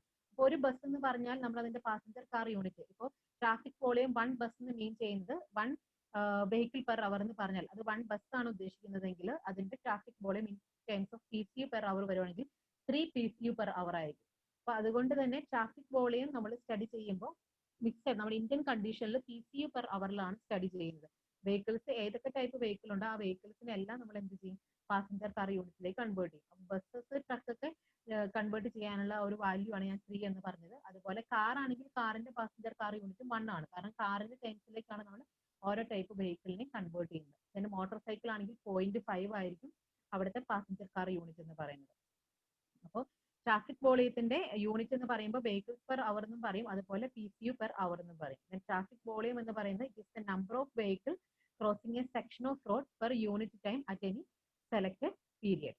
ഈ ട്രാഫിക് വോളിയം മെയിൻ ആയിട്ട് നമ്മൾ കാൽക്കുലേറ്റ് ചെയ്യുന്ന മെയിൻ ഒബ്ജക്റ്റീവ്സ് എന്ന് പറഞ്ഞാൽ to decide the priority of roads, then also for the geometric design or redesign of roads, then for computing capacity, analysis of traffic patterns and trends, to plan traffic operational control of existing facilities, then for structural design of pavements. അതിന്നലെ ഞാൻ പറഞ്ഞു structural design എന്ന് പറയുമ്പോൾ flexible permanent design ചെയ്യുന്ന കേസിൽ നമുക്ക് വേണ്ട main 2 important parameters എന്ന് പറഞ്ഞാൽ ഒന്ന് ട്രാഫിക് വോളിയം ആണ്, ദെൻ പിന്നെ വേണ്ടത് CBR റേഷ്യോ ആണ്. അപ്പോൾ പെർമനന്റ് സ്ട്രക്ചറൽ ഡിസൈൻ ചെയ്യാൻ നമുക്ക് എന്താണ് ട്രാഫിക് വോളിയം അറിയണം. Then for planning and designing new facilities, then for pedestrian traffic study, ഇതിനെല്ലാം ട്രാഫിക് വോളിയം സർവേ കണ്ടക്ട് ചെയ്യും. ഇനി മെത്തേഡ് എന്ന് പറഞ്ഞാൽ 2 ടൈപ്പിലാണ് ട്രാഫിക് വോളിയം മെഷർ ചെയ്യുന്നത്. ഒന്ന് മാനുവലി കൗണ്ട് ചെയ്യും, നമ്മൾ ഫീൽഡിൽ പോയിട്ട് എത്ര നമ്പർ ഓഫ് വെഹിക്കിൾ ഒരു 1 അവറിൽ ഏതൊക്കെ ടൈപ്പ് വെഹിക്കിൾ അതിന്റെ ക്ലാസിഫൈഡ് വോളിയം കൗണ്ട് എടുക്കും. ബസ്സസ് ഒരു 1 അവറിൽ എത്ര നമ്പർ ഓഫ് ബസ് ആ ഒരു പർട്ടിക്കുലർ പോയിന്റ് ക്രോസ് ചെയ്തിട്ടുണ്ട്, എത്ര നമ്പർ ഓഫ് കാർ ക്രോസ് ചെയ്തിട്ടുണ്ട്, അങ്ങനെയുള്ള ക്ലാസിഫൈഡ് വോളിയം കൗണ്ട് എടുക്കും. അത് മാനുവൽ കൗണ്ട് എന്ന് പറയും. അതല്ലെങ്കിൽ മെക്കാനിക്കൽ കൗണ്ടേഴ്സ് യൂസ് ചെയ്തിട്ട് നമുക്ക് എന്ത് ചെയ്യാം, ഏതെങ്കിലും മെക്കാനിക്കൽ കൗണ്ടേഴ്സ് എന്ന് പറഞ്ഞാൽ ന്യൂമാറ്റിക് ഹോസസ് പോലെയുള്ളതെല്ലാം ഈ റോഡിൽ എംബഡ് ചെയ്ത് വെച്ചിട്ട് അതിലൂടെ പാസ് ചെയ്ത് കഴിയുമ്പോൾ അത് സ്റ്റിമുലി പ്രൊഡ്യൂസ് ചെയ്യും, അതിനനുസരിച്ച് ഓട്ടോമാറ്റിക്കലി കൗണ്ട് ചെയ്യുകയാണ് ചെയ്യുന്നത്. അപ്പൊ അങ്ങനെയുള്ള എന്തെങ്കിലും മെക്കാനിക്കൽ മീൻസിൽ നമുക്ക് എന്ത് ചെയ്യാം, ട്രാഫിക് വോളിയം കൗണ്ട് ചെയ്യാം.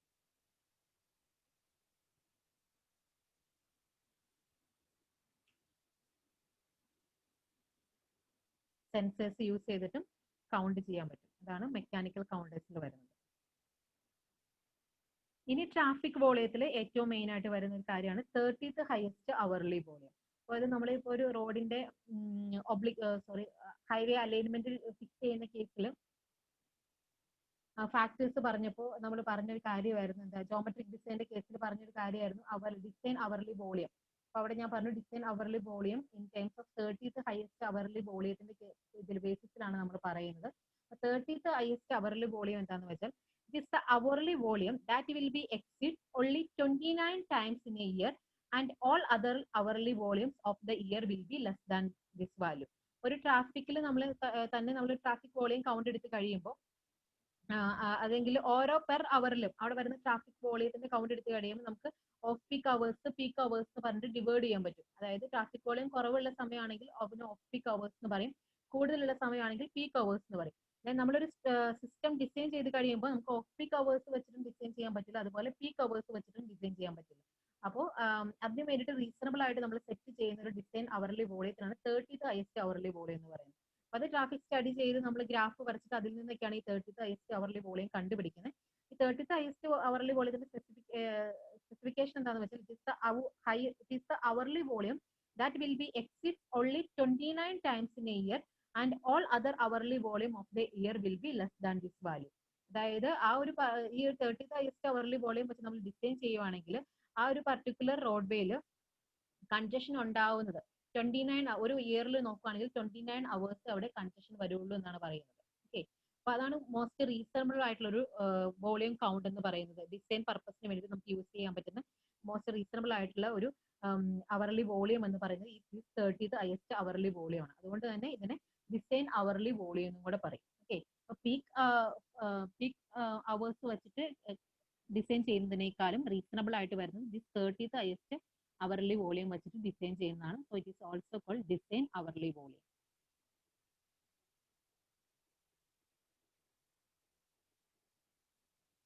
നെക്സ്റ്റ് സർവേ ആണ് origin destination survey. That is origin and destination studies എന്ന് കൂടെ പറയും. So this origin destination survey gives information on origin, destination, direction of travel, selection of routes, trip length and frequency and number of trips. അപ്പോൾ origin, destination, direction of travel, selection of routes, trip length and frequency and number of trips. ഇത്രയും information ആണ് നമ്മൾ origin destination survey conduct ചെയ്യുമ്പോൾ collect ചെയ്യുന്നത്. അതിന്റെ main objectives എന്ന് പറഞ്ഞാൽ it is used to judge adequacy of existing routes. Already ഉള്ള റൂട്ടിന്റെ adequacy check ചെയ്യാനായിട്ട്, അതുപോലെ ബൈപാസ് ഫെസിലിറ്റീസ് പ്രൊവൈഡ് ചെയ്യണമെങ്കിൽ അതിന് വേണ്ടിയിട്ട്, then to plan transportation system and mass transit facilities, and to locate major or preferential routes, then to plan terminal facilities and to locate a new bridge and to locate intermediate stop for public transport.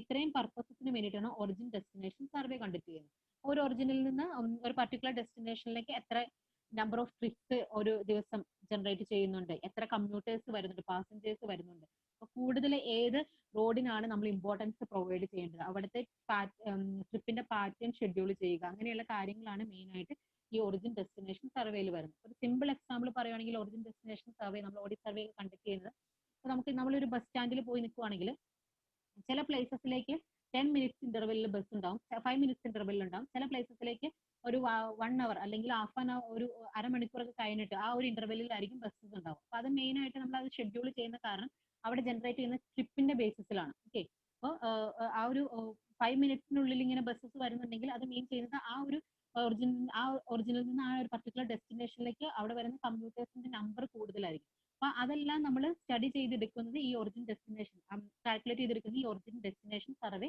Conduct ചെയ്തിട്ടാണ് study ചെയ്തെടുക്കുന്നത്. അപ്പോൾ main purpose എന്ന് പറഞ്ഞാൽ origin destination സർവേയുടെ main purpose എന്ന് പറഞ്ഞാൽ to judge adequacy of existing routes, then to plan bypass facilities, to plan transportation system and mass transit facilities, to locate major or preferential routes, to plan terminal facilities, to locate new bridges, to locate intermediate stops for public transport. Here methods, different methods for conducting OD survey or origin destination survey are roadside interview method, license plate method, return postcard method, tag on car method, home interview method and work spot method. ഇത്രയും methods ഉണ്ട് origin destination survey conduct ചെയ്യാനായിട്ട്.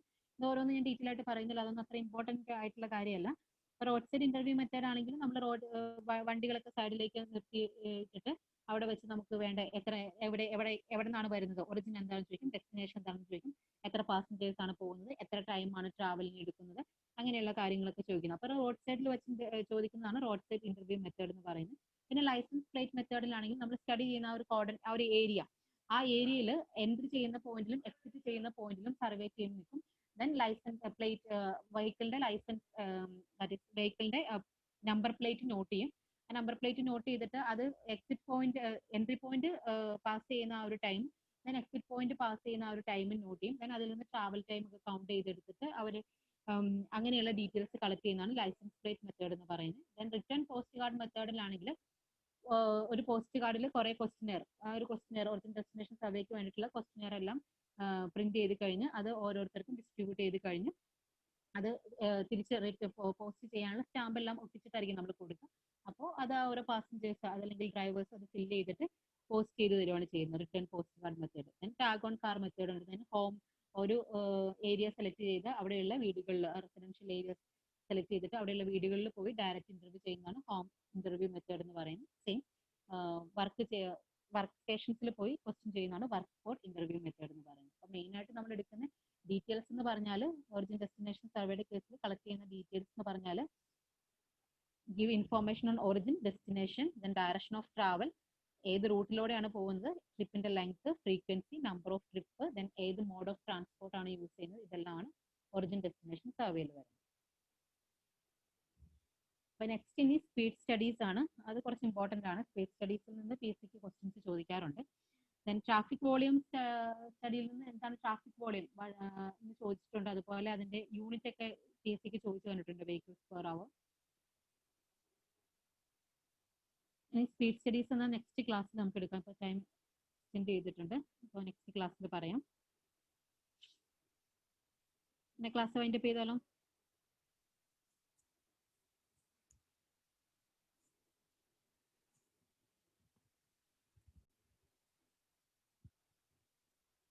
ഞാൻ എടുക്കുന്ന notes ഞാൻ ടെലഗ്രാമിൽ share ചെയ്യുന്നുണ്ട്. എന്നിട്ട് last എല്ലാം കൂടെ കൺസോളിഡേറ്റ് ചെയ്തിട്ട് ഒരു PDF നോട്ട് തരാം കേട്ടോ. അപ്പോൾ PDF നോട്ട് ചിലപ്പോൾ ക്ലാസ്സിൽ പറയാത്ത പോയിന്റ്സ് എന്തെങ്കിലും ഇമ്പോർട്ടൻ്റ് ആയിട്ട് തോന്നുന്നുണ്ടെങ്കിൽ ഞാൻ അതും കൂടെ ആഡ് ചെയ്തിട്ടായിരിക്കും ലാസ്റ്റ് നിങ്ങൾക്ക് നോട്ട് തരും. ഓക്കെ. അതുപോലെ സിലബസിൽ ഇല്ലാത്തതാണെങ്കിലും ബേസിക് ചോദിച്ച് കണ്ടിട്ടുണ്ടെങ്കിൽ അങ്ങനെയുള്ള കാര്യങ്ങളോട് ആഡ് ചെയ്തിട്ട് ലാസ്റ്റ് നോട്ട് തരാം.